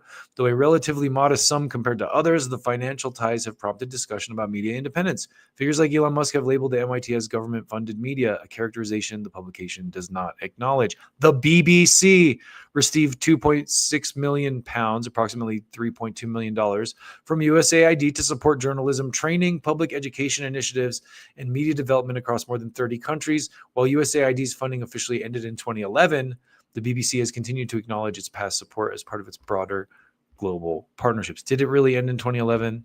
I don't know if I believe that either. One of the largest recipients of government funding in this space is Internews, which has received $404 million since 2008. The organization focuses on training journalists, supporting digital rights activists, and advancing internet freedom in over 100 countries, including India, where it claims to have supported 75,000 individuals, including journalists, students, and activists. So Internews here, I would not doubt if they funnel money, they don't funnel money to individual reporters at these legacy outlets, as well as like internet reporters, because it says that they focus on training journalists, supporting digital rights activists, and advancing internet freedom in over 101 countries. So, that is Orwellian language. The figures highlight the extent of government funding for media-related organizations, raising ongoing discussion about its implications. While some view it as essential for media development and press freedom, others question whether such financial relationships could affect editorial independence. Do they really, though? Who would question that? The debate continues over where the line should be drawn between public interest, support, and potential influence. So Jimmy Kimmel and Public Enemy are part of this, vast media industrial complex that is funded by the government, basically. But wait, there's more. Now I'm going to show you how they defend themselves against these accusations that there's a conflict of interest. And this is from The Independent. And of course, the evil dictator Trump is right there. Are government-paid media subscriptions a scandal? Are they? That's what Donald Trump is now asserting, because Trump's bad. Trump's bad. If we know anything, we know Trump bad. The Democrats' entire campaign fucking message for the last 15 years. So here we go. Federal government payments to news outlets like Politico, the New York Times, and the Associated Press for subscriptions or to license content are in the crosshairs of Trump administration spending hawks. With the president on Thursday calling it potentially the biggest scandal of them all. White House Press Secretary Carolyn Leavitt a day earlier said the government has paid more than $8 million for Politico subscriptions and that Elon Musk's government efficiency team is working on canceling those payments. I wonder why Elon Musk is such a demon in the media, huh? That quickly prompted a social media maelstrom and a hunt by online sleuths for other evidence of taxpayer spending on the news. Yeah, they make it look like online sleuths aren't like real journalists, something that they haven't been for years since they started taking these subsidies. The U.S. government must stop paying for media subscriptions now, Richard Grenell, Trump's special mission envoy, posted on X. Trump on his Truth Social platform complained about payments to the fake news media, I like how they put it in all caps, for creating good stories about Democrats. Did the New York Times receive money? Who else did? This could be the biggest scandal of them all, he wrote. He was not wrong. As usual, they try to frame it as Trump dead, and then you find out, well, actually, there was like a lot of truth to what he said if it wasn't completely true. Like the whales and the windmills thing. And at a national prayer breakfast on the Capitol Thursday morning, Trump touted the efforts to look into media spending. So this article, again, is from Friday, February 7th of this year. Trump said, we're catching them. We're catching them left and right. We're catching them to a point where they don't know what the heck is going on. They can't believe they're getting cut. They can't believe they're getting cut. So here's where it gets juicy on this one, because the great thing about these legacy outlets, even though it's clear that they're trying to paint this as like this innocent thing that really isn't a big deal, and it's totally not a conflict of interest for them to be taking millions and millions of dollars from government agencies that they should be reporting critically on. Totally not a conflict of interest, guys. Like, it's just normal, everyday stuff. Every once in a while, they slip in some stuff that they probably shouldn't have. And this is a good example of that. Here you go. It's the latest in a series of skirmishes with the media, long a target of Trump and his supporters. Now look at this highlighted line here. The Defense Department last week evicted NPR, NBC, The Times, and Politico from their Pentagon workspaces. Those media outlets had Pentagon workspaces. They literally just like had an office in the Pentagon where they colluded with the fucking government on fucking, okay, what are we going to tell everyone to get them into this war? Isn't that great? And Trump has continued to criticize CBS 60 Minutes for its handling of an interview with former opponent Kamala Harris last fall. He actually ended up winning a lawsuit against them. Free press advocates are also concerned about Trump's plans for the media outlet Voice of America, whose charter guarantees its editorial freedom.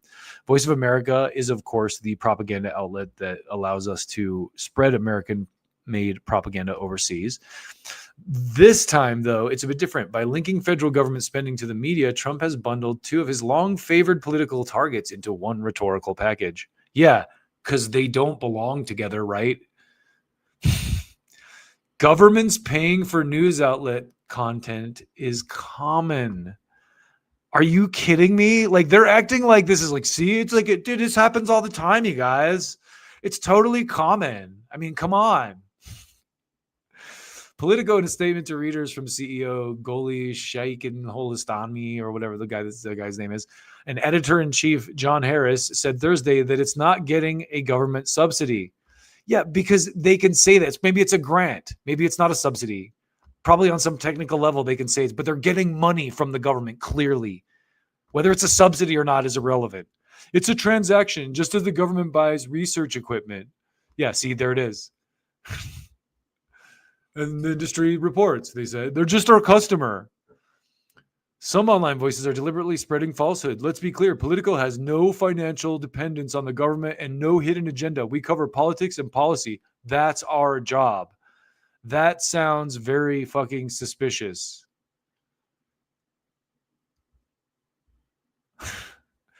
And also, how naive do you think people are, Politico?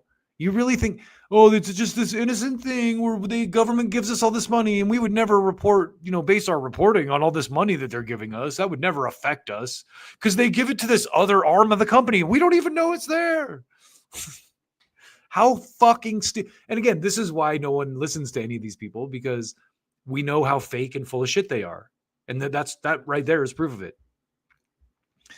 It has not been unusual for governments, federal and state, to subscribe to major media outlets to keep up on important strategic issues. The U.S. State Department, for example, may depend on international news reporting for clarity on incidents happening in countries where the United States has interests.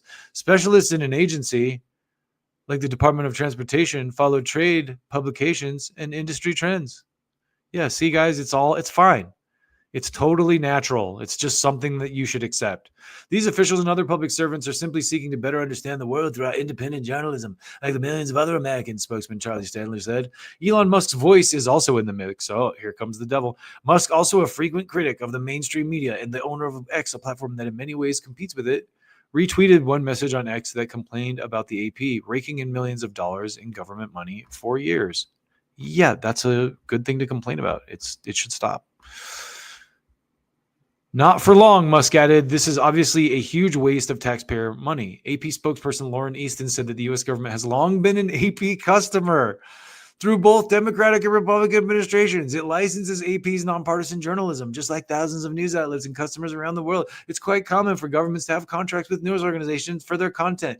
The outlet would not reveal how much it's earning in federal government contracts. How naive do these people think we fucking are?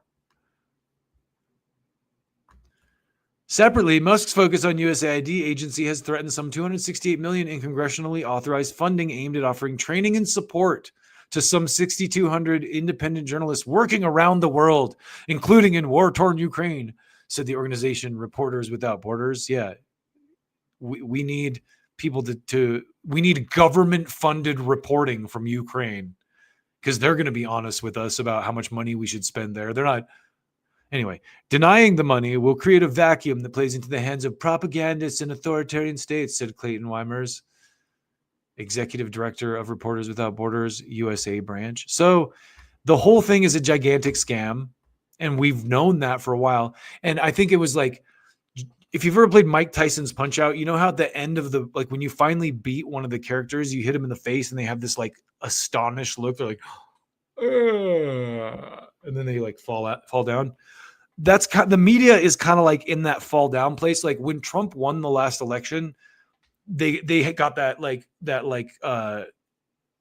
stars around their head death blow, like body, the knockout blow, so to speak, where they're like, oh God, we thought people still listen to us, and Trump won despite our fucking constant boviating about how he's a threat to democracy. He still won.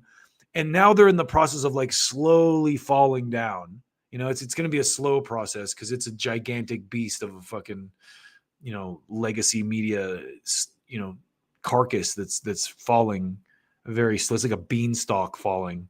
And it's going to take a while, but wow. Again, that's why Elon Musk is such a demon too, because he kind of brought this stuff to the center. And as you saw with some of these companies are still getting this money and probably will, because it's congressionally appropriated through the entire Trump administration.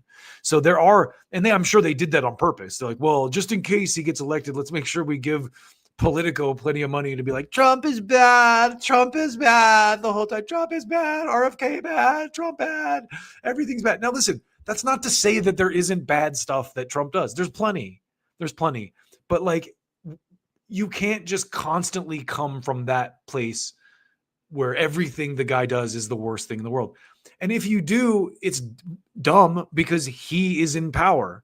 So you're just kind of like going to spend the entire time he's in power whining instead of looking at what he's doing critically and actually going like, wow, he's actually doing some stuff that might benefit me, and maybe even, making alliances or dropping some of your partisan prejudices and engaging with people who you have typically or historically thought different than you did. And that brings us to our next piece of subject matter, which is a good one. And it's a great segue to Tucker Carlson. Tucker Carlson is one of those guys who, for years, I hated this guy. He was the anti-Jon Stewart, and Jon Stewart was God to me. But Tucker recently did a pretty fantastic monologue on the current state of our relationship with a certain client state in the Middle East. And I just want to play some of that for you, and we will discuss it. But first, let me clean up my staging area, because I have like a bunch of just like videos sitting on here. I'm going to accidentally click if I'm not careful. Okay, so here's the opening to Tucker's recent rant, which I thought was very good and very relevant.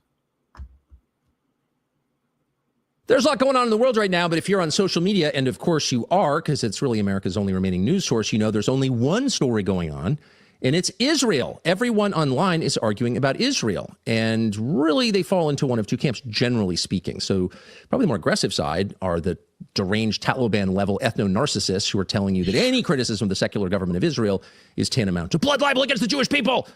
And if you think that maybe it was not a great idea to arm Joseph Stalin, the greatest murderer in history, then you're a Holocaust denier. Shut up. And then on the other side, a group See, that's one of the things. I have to cut in here, but like, first of all, his characterization of the debate is absolutely accurate. It's anti-Semites versus like ethno-narcissists. I love how he characterized that because it's true. But also, the point he's making here is so relevant about, when you consider all the media stuff we just talked about and how we have lived in this echo chamber for such a long time, and people are finally breaking out of it. And again, Tucker is someone who I didn't like for a long time, but I think lately he's been one of the real voices of criticism out there, even against the administration, which he campaigned on behalf of. Like, he campaigned in support of Trump. And we're going to get way into the weeds in this, but let me shut up and let him finish his opening. A bit as obsessed with Jews as the people who hate Jews, who are telling you that anyone who's Jewish is bad by virtue of being Jewish. It's a blood thing. Two things are interesting. One, there are very few kind of conventional Christian voices saying, wait a second, this is a secular government, another country, and it has probably nothing to do with my religion or anybody's religion. And we should never judge people on the basis of their immutable. So, like, imagine that Kamala Harris, just for a quick second, had won the last election. And who in leftist media would be saying this right now? Had the Democrats won, I tried so hard and got so far. Anyone in left media have been saying the stuff that, like, Tucker Carlson and, you know, even Nick Fuentes and Charlie Kirk are saying. I can't think of anyone who would be saying stuff like this. Qualities, because guilt and virtue are not passed down genetically. But almost no one is saying that. So you really have the ethno-narcissists and the anti-Semites, and they're at war with each other. That's the online picture. What's even more interesting and maybe even more distressing is that in the U.S. government, the conversation, while much more muted, is a mirror of this, in that a lot of the conversation is about Israel. Israel, a tiny country in the Middle East. Not critical to our national security, by the way. But the conversation, the bandwidth, is consumed by questions of Israel. So wherever you stand on Israel, whether you're on one of the two sides just described or neither one of them, you know in your gut that this is bad. If a country like ours, supposedly the most powerful in the world, is devoting all of its time internally to conversations about Israel, it's probably not going in a good direction. There's probably a lot being neglected in favor of this very specific boutique conversation about this tiny little country. It's just not good. So many great points. Now, I want to remind you something about Tucker Carlson, and that's that he has a direct line to the White House. And so to hear someone with a direct line to the White House saying things like this, being honestly one of the foremost people in this debate, fearlessly out there being called an anti-Semite, opposing these forces, you know, it's refreshing. And just to, you know, back up my claims here, here's an article from earlier this year. Trump shares details of his private call with Tucker Carlson about Iran. This is from June 18th of 2025, so a couple months ago during the summer. And I'm not going to spend too much time on this, but just to give you a quick rundown. President Donald Trump on Wednesday said that he recently spoke on the phone with right-wing commentator and media personality Tucker Carlson about his rapidly escalating conflict between Israel and Iran and whether the United States would get involved. Interesting. The context, excuse me. Trump's typically ironclad MAGA coalition has splintered since last week when Israel launched a series of strikes that took out top Iranian military and intelligence leaders. Now, just the framing of, and Newsweek, I think, is run by like a complete Zionist, but like, listen to that line right there. That's the editor at work right there. Trump, since last week, when Israel launched a series of strikes that took out top Iranian military and intelligence leaders. See, it was successful. Nuclear sites and key nuclear scientists. Iran responded with some retaliatory strikes, which have killed at least 24 people in Israel and injured more than 500, Israeli officials said. So you know it's true, of course. But let's get back to Tucker Carlson and what he has to say about this. Hate, like David Duke level lunacy. Probably some, because it serves their interests. Now, that is a criticism of the state of Israel and its incredibly sophisticated propaganda campaign, which, again, the rest of us have been marinating in for a long time. But the true villain here, I would argue, is not the state of Israel, the Jews. It's the United States.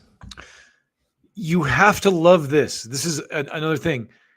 He's taking accountability on this, and I'll shut up and let him. It's our leaders who are putting up with this. Israel is a small country with very limited resources, and it is doing its best to serve its own interests. You'd think every country would act that way, and most do. But there are some that don't, and ours would top that list. And so the true shame here, the actual villain in this story, is the leadership of the United States that is putting up with serial humiliation for decades. And for what reason? So if there's someone to be mad at, it's our leaders. And that leads to the second thing that we can do to fix this truly unhealthy relationship, this poisonous relationship, which is getting worse, by the way. It's breaking our society into pieces. It's truly hurting the Trump administration. The second thing we can do after getting global perspective on what we're actually talking about here, a tiny country that is, in the deepest sense, insignificant to the United States, the second thing we can do is get some freaking self-respect. Respect yourself. He's not wrong. But let's keep going, because he gets into something that is so critical to the current debate in America. And this is actually probably one of the more important clips in this segment. Oh, it's why it's shameful to say that, but it shouldn't be. And until we have some self-respect, not anger or hate, but just dignity, it will continue. In June, for example, during the 12-day war, such as it was with Iran, the U.S. and Israel versus Iran, bombing on all sides, during that short conflict, IDF officers in the Pentagon, foreign military officers in the Pentagon, by the way, they're not the only foreign military officers in the Pentagon, to be clear. There are NATO officers, they're from other countries, British, but there are a bunch of Israeli Defense Force officers in the Pentagon that week. And during that week, ask anyone who works at the Pentagon, they enraged American Pentagon staff by just barging into meetings, giving orders, making demands, and nobody did anything about it. How can a foreign military officer barge into military headquarters, even if invited, but barge into a meeting and start demanding, we want this, we want that, you need to get on this? Huh? The more you allow that kind of deeply unhealthy behavior, the more you're going to get. And that's exactly what has happened. Because of the weakness of our leaders, we have incited predators in a foreign country to take advantage of us. Yeah, and the weakness, it's so wild how the weakness comes to the surface, because it's through money. And what I've always thought was strange about the relationship we have with this country is how we give them billions of dollars. And I'm sure this is kind of what's happening with Ukraine too. And then they take a bunch of that money and buy our fucking politicians with it. And maybe I'm wrong about that. I don't want to say I know for sure, but it seems like that's kind of the dynamic. It's almost like this weird Ponzi scheme. And with Ukraine, it's the same thing. Like you saw that in that article where they're talking about how like Reporters Without Borders, maybe the US is funneling money to people in Ukraine that is appropriated for the Ukrainian war thing to reporters in Ukraine to like report like, hey, we got to keep this going. It's like, I'm obviously just hypothesizing here. I'm not saying there's definitive proof of any of these theories that I'm postulating, to be clear, but it does make you think. Oh, that's such an anti-Israel thing. It's not anti-Israel at all. It's a demand that the people whose job it is, whose sacred duty it is to defend and represent us, our leaders, both at the Pentagon and all throughout the U.S. government, that they do that they stand up and defend us against all potential threats, against all foreign countries to the extent they need to, and that they do not prostrate themselves before a foreign nation. That's just basic. Why have a government, especially a strong government, if it's taking orders from another weaker government? And that is the state of play. And it has been for a very long time. And it's all enabled by this like weird money laundering scheme where like everything in the government, as we just saw with the H-1B visas, with what Trump did with that, it's like everything's some fucking kind of scam, some kind of money laundering scam. Like this is no different. I'm sure, I would not doubt that AIPAC gets some kind of some of the money that we send there every year. And then he turns around and uses that money to buy our Congress. And, maybe AIPAC, people correct me if I'm wrong. Maybe AIPAC is entirely funded by, private donors. I'm sure it is. But as we've seen, there's easy ways to funnel money through private donors or, if you have enough money, there's easy ways to hide it and pull these kind of tricks. Anyway, I'll shut up.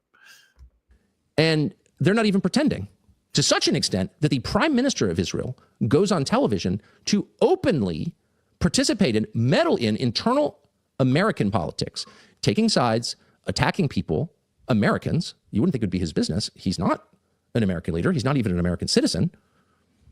going on television to attack Americans because they're not fully on board with sending billions more to a country of 9 million people? And in case you think that's an overstatement, here is the Prime Minister of Israel, Benjamin Netanyahu, commenting on American politics. Okay, if you haven't seen this clip yet, listen to this. This is crazy. He talked about the woke right, and he said, I call it the woke Reich. That's a brilliant observation. The woke right, because these people, you know, they're not any different from the woke left. I mean, they're insane. They're amazing. But they're actually meeting on some of the things. We have to fight back. How do we fight back? Our influencers. I think you should also talk to them if you have a chance. To that community, they're very important. And secondly, we're going to have to use the tools of battle. And the most important ones are on social media. And the most important purchase that is going on right now is class. TikTok, number one. And I hope it goes through because it can be consequential. And the other one, what's the other one that's most important? X. That's very good. And, you know, so we have to talk to Elon. He's not an enemy. He's a friend. We should talk to him. Now, if we can get those two things, we get a lot. And I could go on other things, but that's not the point right now. We have to fight the fight. So what this told me, what this clip really told me, honestly, is that those two media outlets, TikTok and X, are the last two that he doesn't have some kind of influence on. Every other network, every other social media platform, he has a grip on. Those are the only two. And now he has a grip on TikTok, of course. Remember, it was the Chinese. We got to protect ourselves from the Chinese. Yeah, it's clearly not what that was about. But, you know, it to me, again, it's like, it's pretty clear by Netanyahu's statements right there that those are the last two somewhat free spaces when it comes to, you know, this type of issue. So moving on to Tucker's next clip here, the next piece of this, this is where he gets pretty aggressive. And again, I like toxic masculinity. I would challenge the Democrats to have some of this energy because I never saw this kind of energy from the left or the Democrats. That he said that on camera. Imagine. This is a foreign leader bragging about how he's censoring Americans. Again, this guy runs a country of 9 million people that's totally dependent on our tax dollars to exist. And here he is on camera, and he's a sophisticated guy. Of course, he knows that he's being filmed, saying, anyone who opposes me in the United States, who opposes more aid to Israel or opposes getting sucked into war with Iran, which does not serve American interests, that person is not simply mistaken or wrong. I'm not going to bother to explain why that person is wrong. That person is a Nazi, part of the woke Reich, a Nazi. And the only way to fix it is by preventing Americans in the last country on earth with guaranteed freedom of speech, prevent Americans from hearing the other side. And so we push Congress to force a TikTok sale, which is true, by the way. And when that happened, and various members of Congress were like, no, really, it's about China. There were people online who said, no, I think it's really about Israel. You kind of wish it was about China. Here he is just admitting, no, we pushed the U.S. Congress to censor in the United States, to commit censorship in the United States because we think it's bad for us. Doesn't it give, I mean, I just got to admit, it gives me a little bit of comfort that this guy has a direct line to the White House. I'm just saying. That doesn't make me happy. It doesn't make me think everything's going to be hunky-dory or anything. But it does give me some sparkle of hope that a voice like this has a direct line to the president. And we need to talk to Elon. The only reason we have free speech in the United States right now is because of Elon Musk. By the way, a naturalized American, a foreigner, who looked at the United States and said, what's great about that country? People can say what they believe because they're not slaves. They're not subjects of the state. They're citizens of a nation that they own. Free speech is central to the entire idea of America. In fact, it's really the only thing that sets us apart from any other country on earth. It's not our market economy. It's freedom of speech. And here's this guy, a foreign head of state, who, let me restate, is totally dependent on our tax dollars to exist, is saying Americans don't have that right. And he's going to do some kind of secret pressure campaign on Elon Musk to censor X because it bothers Israel. You know, that's the point at which you just say, no, absolutely not. That is not allowed. But since no one has said that, it has continued. And that's why when you go on social media, you see person after person taking that guy's line, repeating foreign government talking points. To be fair, Tucker, they're being paid like $7,000 a post or something, I think. So it's pretty good money. On social media as Americans. Oh, you can't say that. It's true. It's 100% true.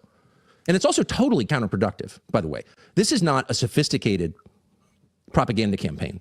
This is a brutal and brutish propaganda campaign where anyone who disagrees with anything is immediately slandered and smeared. Megyn Kelly, who's got to be the single most moderate person on the question of Israel, who said 100 times and means it, by the way. I like Israel. I'm not against Israel. But it's funny because I think it was Ian Carroll who said, like, Megyn Kelly is not a moderate. Like, the idea that Megyn Kelly's a moderate, like, maybe in this situation she looks like one, but maybe it's not a great idea to get sucked into one of their wars. We've done that. Let's not do it again. Nazi! Immediately called her an anti-Semite and won't stop. Meanwhile, the actual anti-Semites, and there certainly are some online, never get criticized by Bibi or anyone else in his orbit. That's kind of interesting, isn't it? I wonder why that is. When you have actual anti-Semites, doing videos making fun of Auschwitz, but they get a pass? Maybe things are not quite as they seem. Well, we know the answer to that. It's because those people don't wield the kind of influence that someone like Megyn Kelly does. That's what this is about. I mean, it's very clear. But normal people who harbor no hate toward anyone or try not to are immediately slandered in a way that makes it, in some cases, hard for them to have jobs if they deviate even a little bit. So what's the effect of this? Not that it's up to me to tell Israel how to run its propaganda campaigns, but the effect, just noticing, is that it turns allies into enemies. You can agree on 98% of things, but if you think maybe it was a bad idea to bomb Doha, Qatar, the site of the largest military base in the Middle East, which exists to protect Israel, if you think it was a bad idea for the Israeli government to bomb Doha, then you're a Nazi?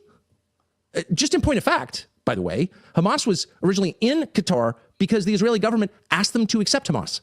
That airbase exists to protect Israel, by the way.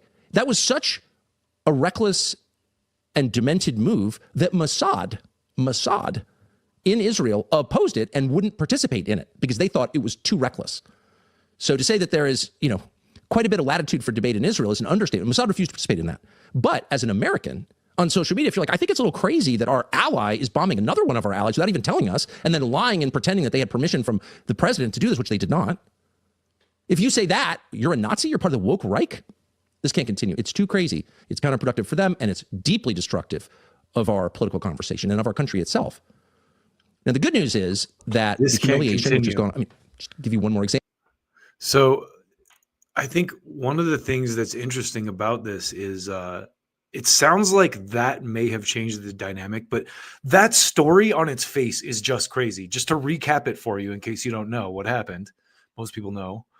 But Israel, before, they would set up these negotiations and then bomb the fucking negotiators. So they did this. They tried to do this again in Qatar, and they didn't get the people that they were trying to get, and they ended up attacking. So it looks unhinged. And of course, when you play the game like that with impunity, eventually people are going to catch on to what a charlatan you are. And I mean, that's just disgusting that's gross to make Neurotic mad. No, but just to set up a negotiation and then attack the people that show up in goodwill to negotiate with you and try to kill them. That's beyond scoundrel. That's just how can you clearly have no honor in a situation. You have no honor. No one has any reason to respect you or trust you ever again. It's crazy.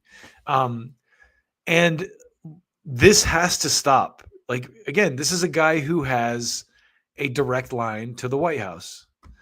But here's the last kind of piece of this that's going to segue us into our next bit of content here. And here we go. Give you one more example of the humiliation, which is almost beyond belief. So Israel's our greatest ally. We should never ask anything of them. Of course, you heard Nikki Haley. You hear all of them say exactly the same thing. Protecting Israel's most important thing. They're our only real ally.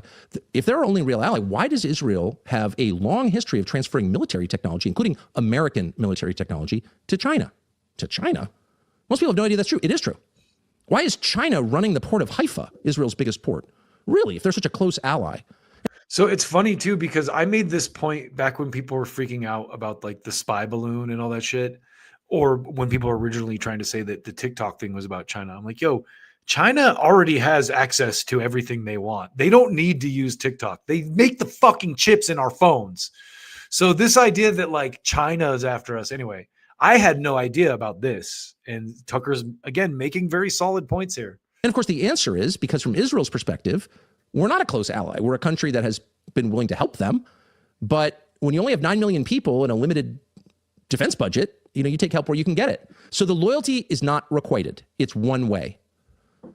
And I think the good news is that the government of Israel, in particular, the prime minister, Benjamin Netanyahu, has pushed it too far.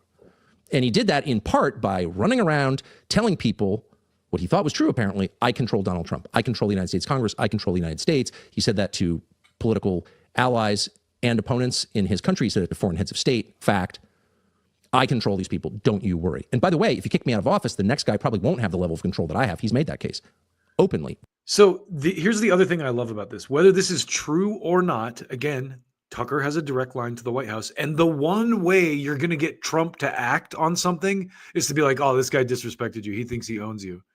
And I don't know if it's Tucker himself playing this like mental chess with Trump or something here, or if it's the reality on the ground that like Trump's actually he's upset that Netanyahu thinks he's over him in the food chain and is actually going to make moves now that may or may not positively affect Netanyahu's regime. Verbally, he said it out loud.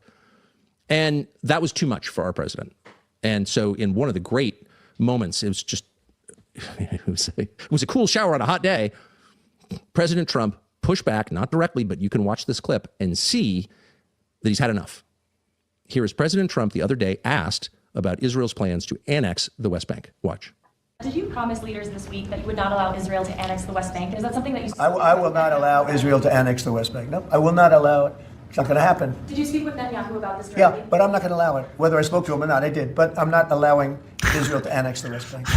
There's been Trump has these little endearing things that he does. Like, whether I spoke to him or not, I did. But I'm not gonna. Enough. It's time to stop. It's been enough. I will not allow it. He's not just talking about. No, I will not allow it. It's not going to happen. The West Bank. Watch. Did you promise leaders this week that you would not allow Israel to annex the West Bank? Is that something that you... I will not allow Israel to annex the West Bank. No, I will not allow it. It's not going to happen. Did you speak with Netanyahu about this directly? Yeah, but I'm not going to allow it. Whether I spoke to him or not, I did. But I'm not allowing Israel to annex the West Bank. There's been enough. It's time to stop. So that's how low the fucking bar is, that just a statement like that is like a ray of sunshine, because no one before Trump has ever even gotten close to that level of, not in my lifetime anyway, has ever gotten close to that level of criticism. It's been enough. I will not allow it. He's not just talking about the West Bank there, obviously. These are political people. They understand when your poll numbers fall dramatically, particularly among the young men who help make you president, you have to ask, why is that? And it's about this issue, because it's too humiliating. And people who don't want to see their government bossed around by a tiny foreign power are not haters. They don't hate any ethnic group. They just don't want to be humiliated. And by the way, why should they be humiliated? That's the core problem right there. That's why Donald Trump has lost support over this Israel question. And he knows that. And it's toxic masculinity, you guys. And sometimes we need a little toxic masculinity. I just have to say that, sometimes you need some testosterone in the mix. Sometimes you need some balls to say, no, fuck you.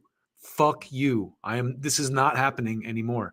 And listen, I'm not fucking naive. Okay. Like, I don't think this is the end.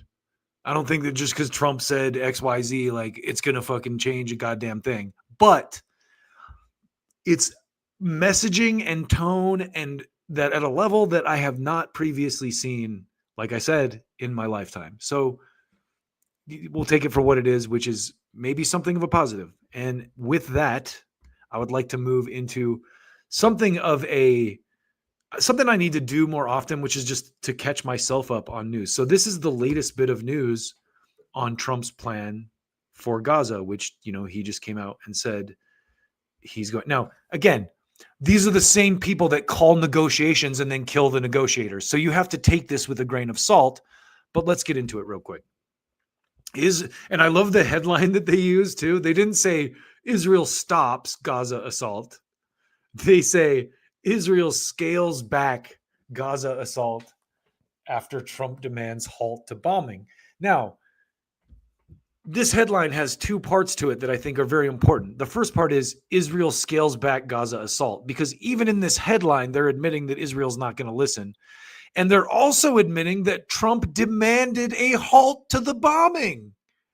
So just the headline right there is very telling. And, you know, we know that Reuters has a bunch of USAID money in its veins, in its coffers, from what we just talked about. But I thought that was a very interesting headline for those two reasons, because it makes two things very clear. One, Israel's not listening. And two, Trump demanded a halt to the bombing. Now, three, if Trump really wanted to halt the bombing, he could stop funding them and sending them weapons. He could go. So still, it's like the tone's better, but it's like, bro, you have the power. You have the power. Fucking stop the fucking weapons. But there's too many other people tied to that. That's the thing, I think, with all of this shit, is there's so much money in this fucking in this game that, like, if they stop sending money to Israel for weapons, there's a bunch of U.S. weapons contractors that are going to lose. Their stock's going to go down because they're going to lose, you know. So it's like it's much more complicated than, you know, people want to give these politicians credit for, you know. And again, I think a little toxic masculinity is good, as we kind of see here, but we'll see.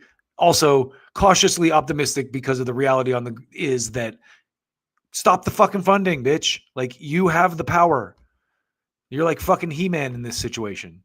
But let's keep going. So October 4th, this is the latest news on this. Israel showed its Gaza they did show.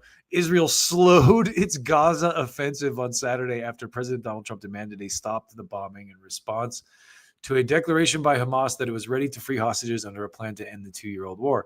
Despite a relatively quieter start to the day compared to recent weeks, at least 21 people were killed in bombardments and airstrikes that devastated Palestinian enclave. And airstrikes in the devastated Palestinian enclave since Trump demanded Israel halt its attacks on late Friday. So they're not listening. 11 people died in sporadic incidents, while 10 people, including children, were killed and several others wounded in an Israeli strike on a house in Tufa, a neighborhood in Gaza City. Medics said the attack damaged several other buildings nearby. Earlier, the Gaza Health Ministry said in a morning update that Israeli fire killed at least 66 Palestinians across the enclave in the past 24 hours. So you have to wonder why Reuters is taking this tone, but let's keep going. Let's try to sail through this.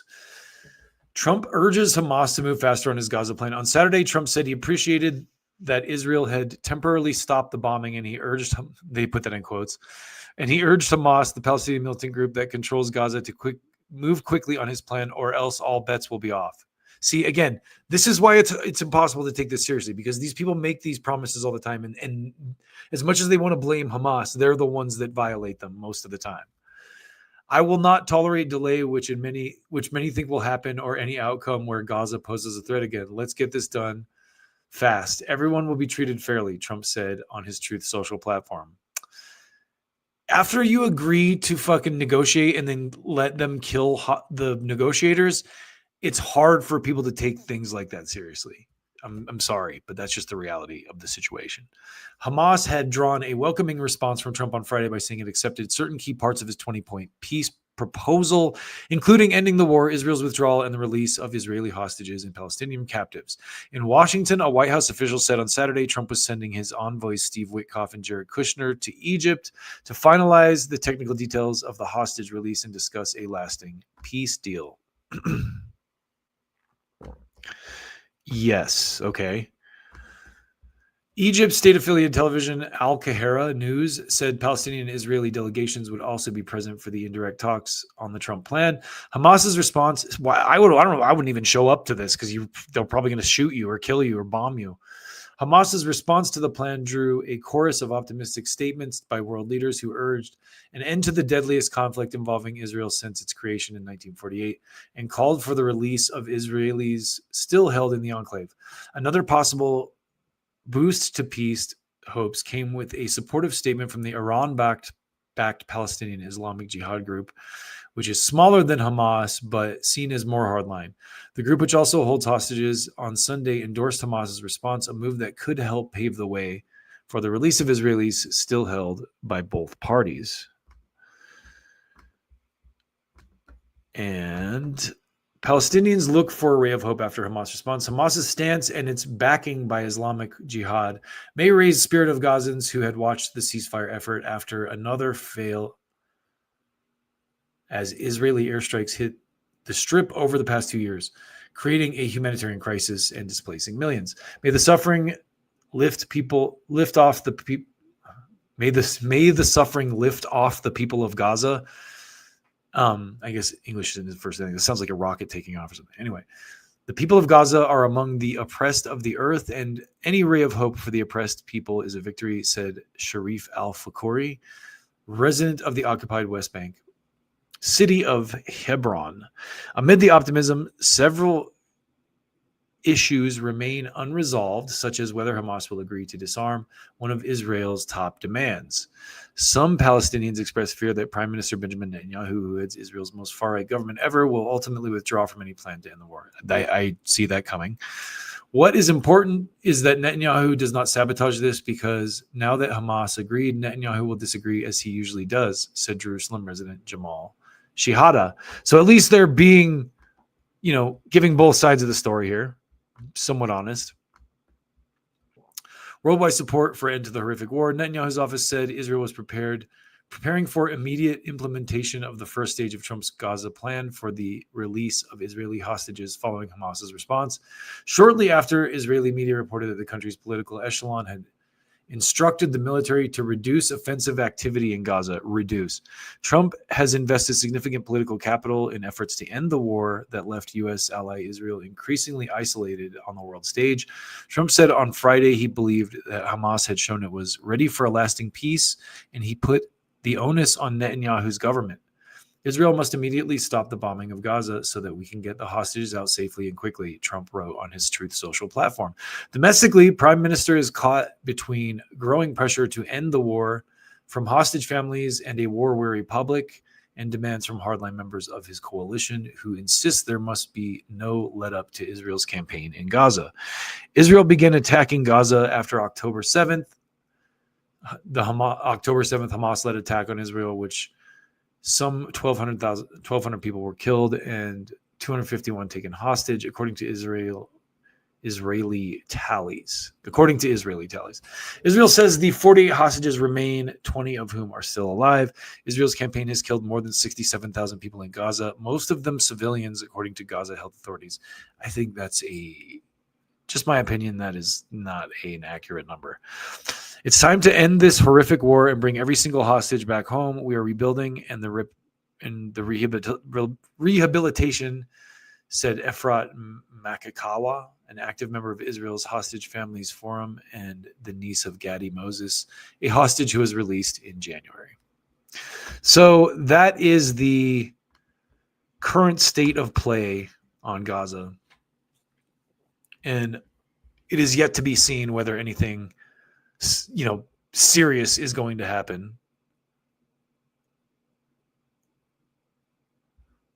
So let's go to the comments here. We got Alter Culture is here. Jesus anointed people with... I agree. I was so excited that workers finally had leverage, and then Biden opened the borders and screwed the working class hard. We didn't get public option or even a penny increase for the minimum wage. Yeah, the Republicans aren't going to help either with a lot of stuff, but the H-1B visa thing is a step in the right direction. And again, it's like sometimes you need some toxic masculinity in the situation. Like imagine Bernie Sanders trying to deal with Netanyahu or AOC or someone like he's steamrolling Trump, really. But at least you're seeing what looks like a little bit of pushback. So let's talk about the Charlie Kirk situation before we go, because it just keeps getting crazier and crazier. And I saw this recent piece that Scott Ritter did with Sabby.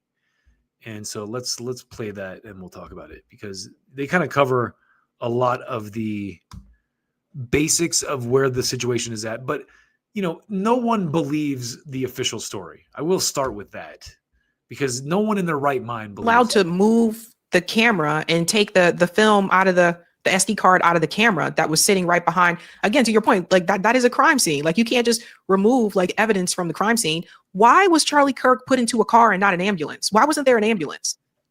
Don't know. So one of the things that I was curious about before we get too deep into this, because she's asking a lot of great questions, is have you heard anything about where Charlie Kirk was buried? Because I didn't really look into it, but if they have not said that,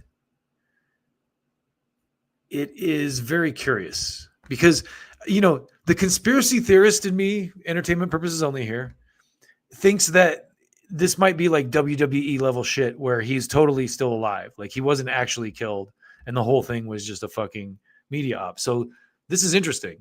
Turning Point has not said where Charlie Kirk will be buried. Turning Point has not said. Phoenix Church fields calls from people who mistakenly believe. So Kirk's death was, so where memorial service, where will Charlie Kirk be buried? After living in Arizona, his body was brought to Hanson Mortuary in Chad. This is from where memorials appeared. Kirk's widow, motorcade takes body of Charlie Kirk to funeral home. Okay, so he did get to a funeral home apparently. But yeah, that's interesting. I wondered about that. You would think there would be like a big thing about like, oh, he's going to be at this cemetery and there's going to be massive tributes. And it's like the fact that they haven't really said much about that, like just makes the wheels in my head spin like maybe this is all just fake. These are just all very good questions. Why did his security team take control of the body? Where were the police? To have an event like this, there have to be, a certain number of paramedics on scene, depending on the size of the crowd. It's just natural. You have people roaming there. You have people there. For him, if he has a security detail, which he apparently had, there needs to be a paramedic aspect to that, a medical aspect. There needs to be, again, having done security details, what's your evacuation plan? Okay, Charlie, let's say there is trouble. How do we evacuate you? To where? If Charlie is injured, where is the ambulance? What is the evacuation plan? How do we get the ambulance out to the hospital? Which hospital are we going to? Have we done a survey of the hospitals? Is Charlie having a heart attack, taken to a cardiology center, a gunshot wound, boom, a stabbing? I mean, have we, these are the basic things that are done when you do a security detail of this nature. And yet what you end up having is people panicking over his body and then picking his body up and moving it to a private vehicle. And a crime scene usually gets locked down pretty quick. I'm with you on this one. I just don't understand anything about this. And the more this investigation proceeds, the less confident I am that they're going to actually make it. This kid's got to go to trial. And so this is the point that makes the most sense right here that Scott Ritter just nails it. Listen to this. That's where a good defense lawyer will be moving. Now, if this kid dies before trial, if this kid pleads guilty to preclude a trial, then we end up not getting any of these questions answered. But if this kid goes to trial, the government better have an airtight case. And no lawyer. Where is Tyler Robinson's lawyer? I don't know. There's another. What the hell's going on here? This is wild, because for those who don't know, like if you don't have a lawyer, then you will be, the state will appoint one. Well, you have to have a lawyer right now because there are things happening right now that he must have legal counsel. There must be a court appointed lawyer. You can't keep this man detained this long without legal counsel. Yeah. It was kind of weird. I saw his first appearance where the judge was like asking him questions. And I said, why is he answering these questions without a lawyer? Yeah. And the judge should not allow any questioning without a lawyer. Meaning as soon as he shows up, who's representing, who's your legal counsel? I don't have counsel.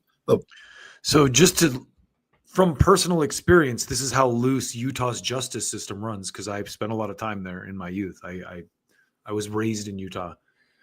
I was arrested one time as a teenager for warrants on someone else who had like the same name as me, but with a different initial. And I spent a night in jail before they figured that out. So that was, God, probably 30 years ago at this point. But point being, that gives you an idea how old I am.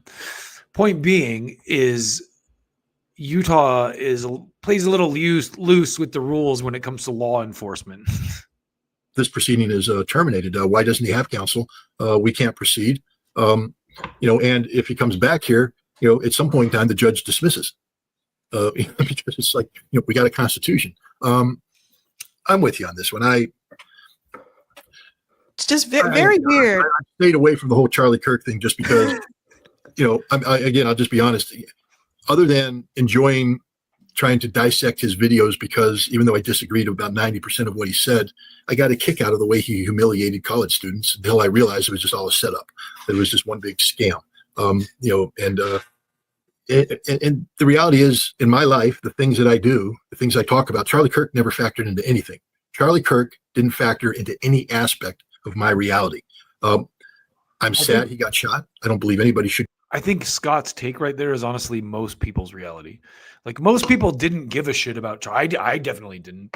I didn't care about Charlie Kirk at all until this happened.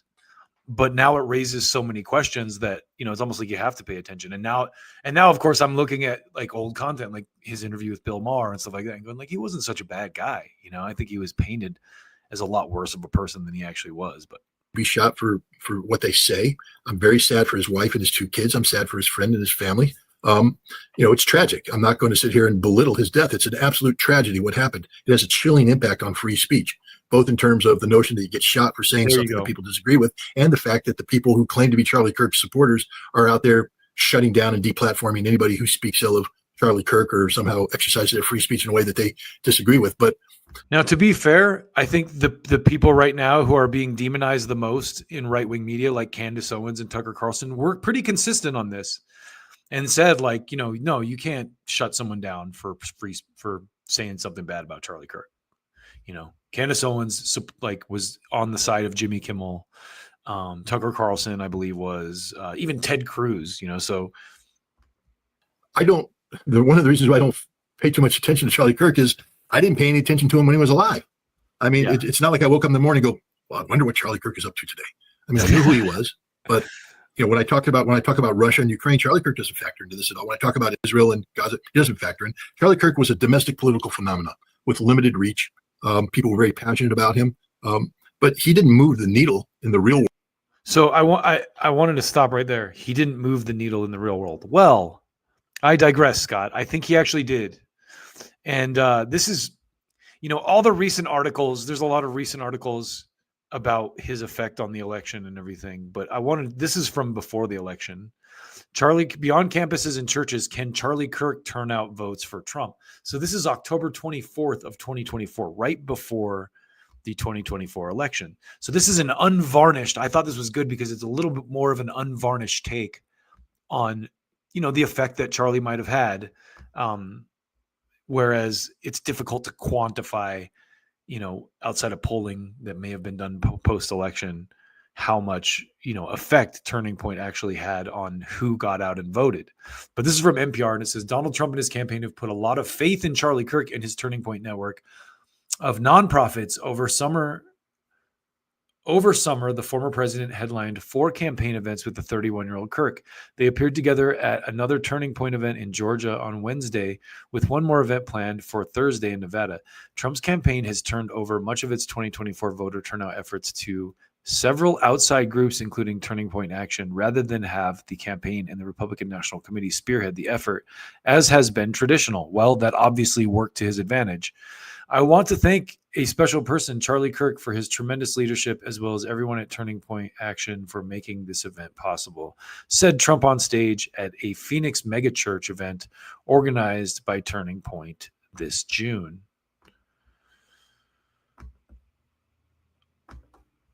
From now until the coming From now until counting day and now until voting month, so counting day, I guess, I will work the hardest that I have worked in these last 12 years. I will give everything I possibly can, Kirk told the same crowd hours earlier.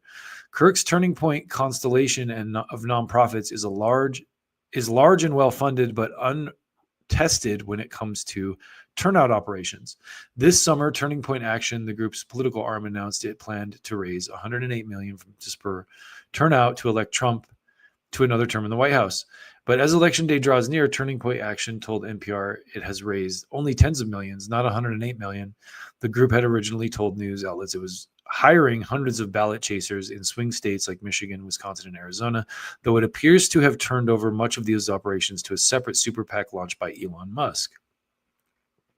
Even if the effort falls short, Kirk and his network of Turning Point affiliated nonprofits are poised to continue building influence on the American right. They've maintained that ascent in spite of criticism from other conservatives who have long questioned Turning Point's track record of success and lament Kirk's willingness to mainstream far-right personalities and ideas. So even here, they were kind of like, he gives too much time to like non-status quo people. Kirk declined to be interviewed for this story. And the article goes on to like get into the weeds a little bit more about the nature of Charlie's operations and everything. But I think that's good enough. It just kind of shows you that he definitely did have an influence and definitely did move the needle, I think, or he would not have been as close to the Trump circle as he ended up being. He was another person like Tucker who it's been, corroborated by Max Blumenthal, told the Trump administration he was against the Iran war. So here's Candace Owens, though, on that day, talking about so if you've been paying attention, that was kind of a hard right turn there into Candace Owens. If you've been paying attention to what's going on with this, one of the absolute best investigators on the case has been Candace Owens, who's really going meticulously through the details in only the way that Candace Owens can. And I just want to show you a little bit of some of her more recent theorizing. What do you call it? Theorizing? I was going to say theoreticizing. Her recent theorizing on what potentially happened.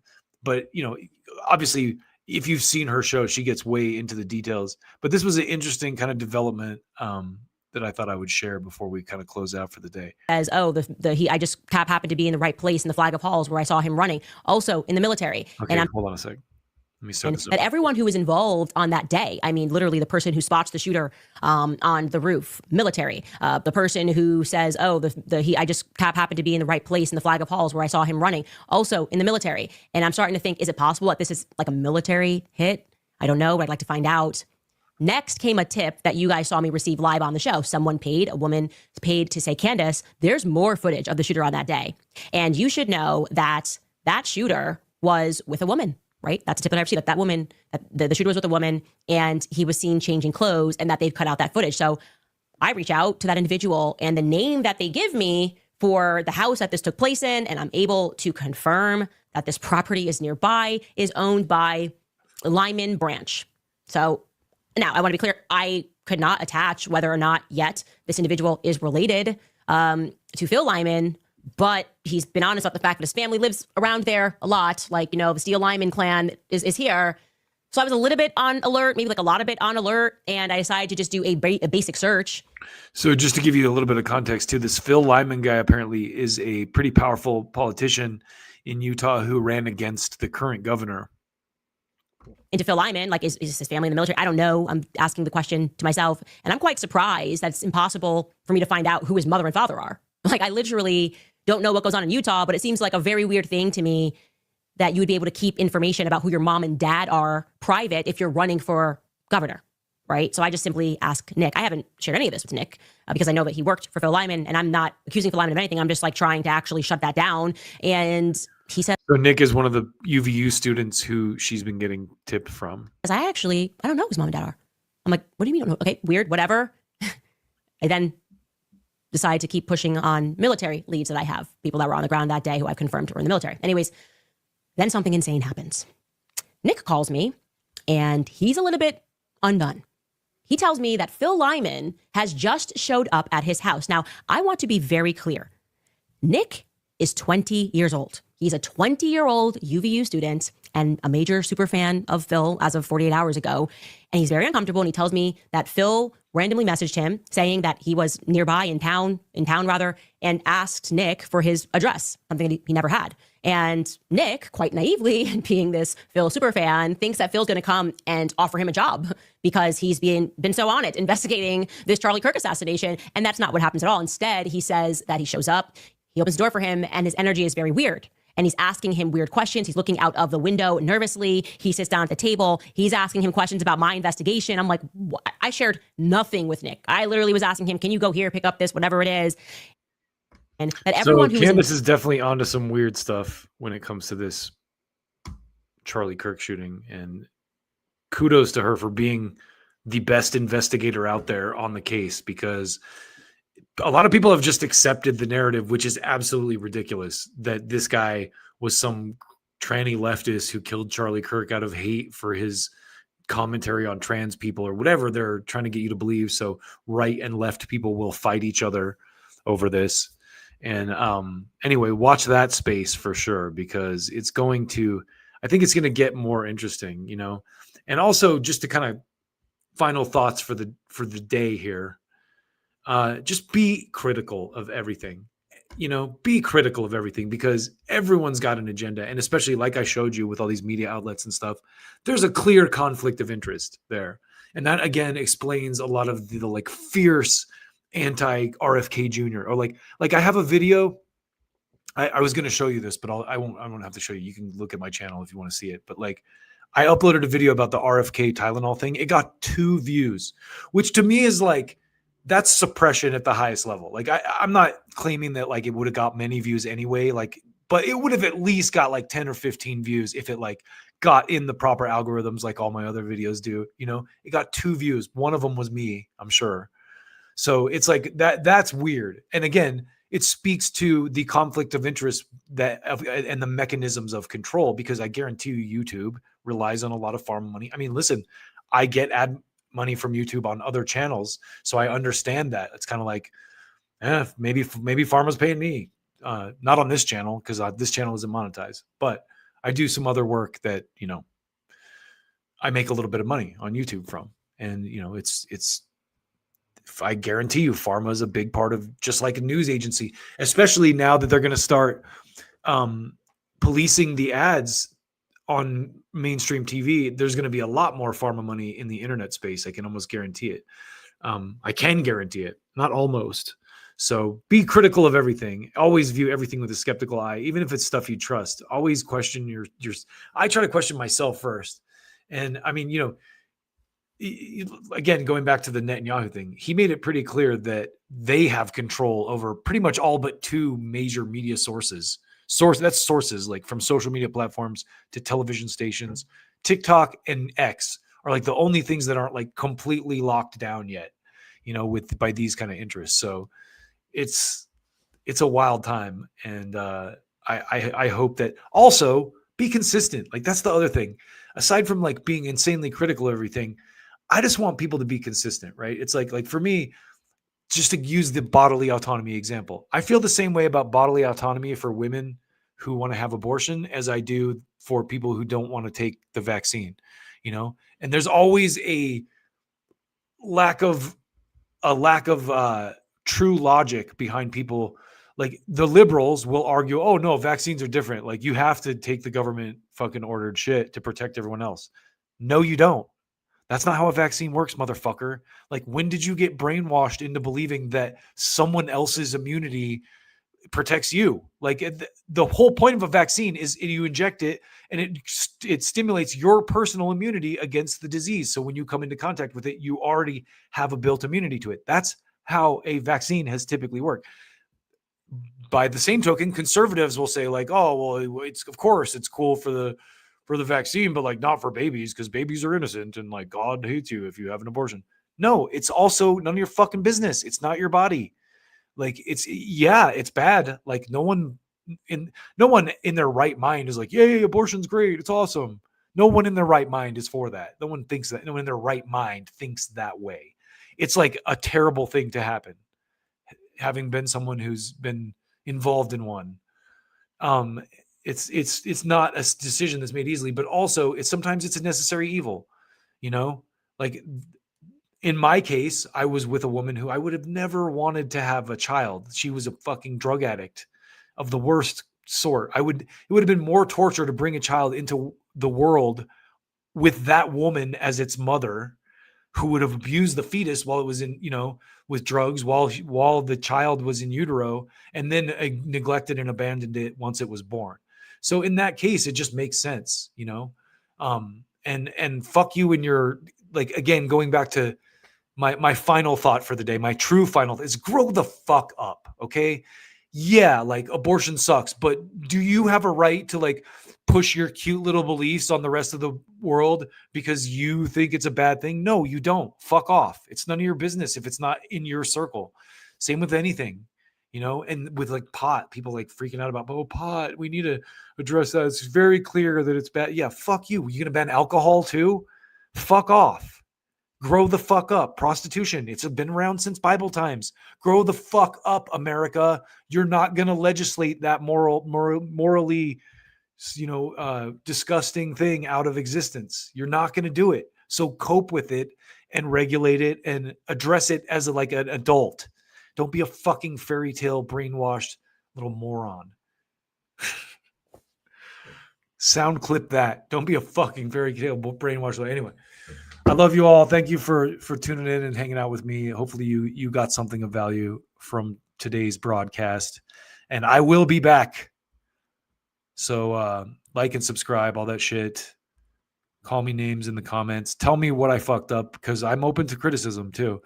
But I think, for the most part, I try to really dig into the points I'm making and like back them up with some raw data.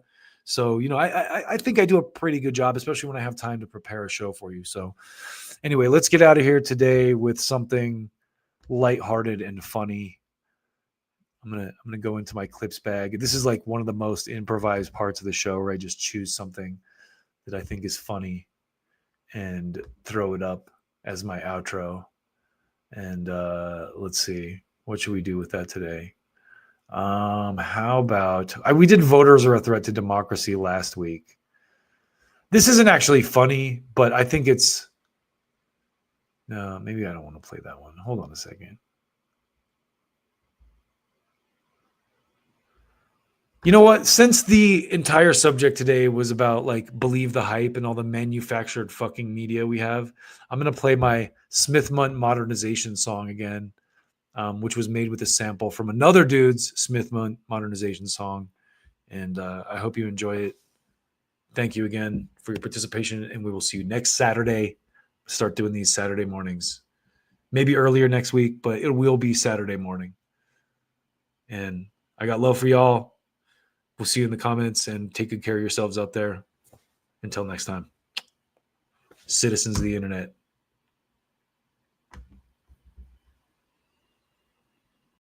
Congress passed a bill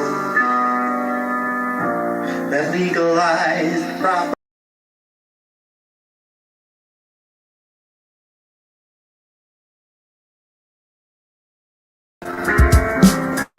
There was 2012, our Congress passed a bill that legalized propaganda.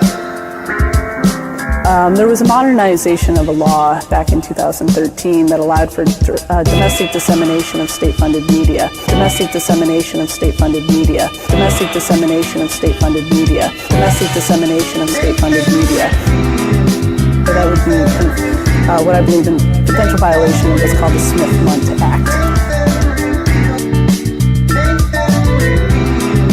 Potential violation of what's called the Smith-Munt Act. So that would be what I believe in potential violation of what's called the Smith-Munt Act. Domestic dissemination of state-funded media. Potential violation of what's called the Smith-Munt Act. Smith-Munt Act. The Smith-Munt Act. The Smith-Munt Act. The Smith-Munt.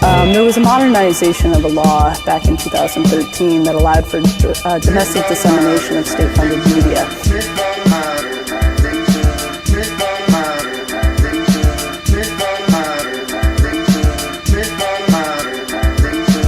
Domestic dissemination of state-funded media. Domestic dissemination of state-funded media. Domestic dissemination of state-funded media. Domestic dissemination of state-funded media.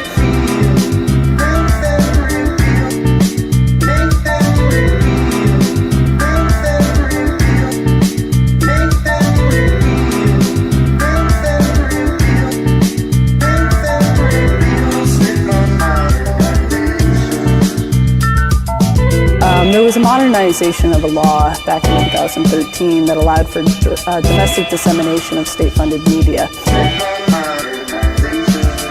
What I believe in potential violation of what's called the Smith-Mundt Act. Domestic dissemination of state-funded media.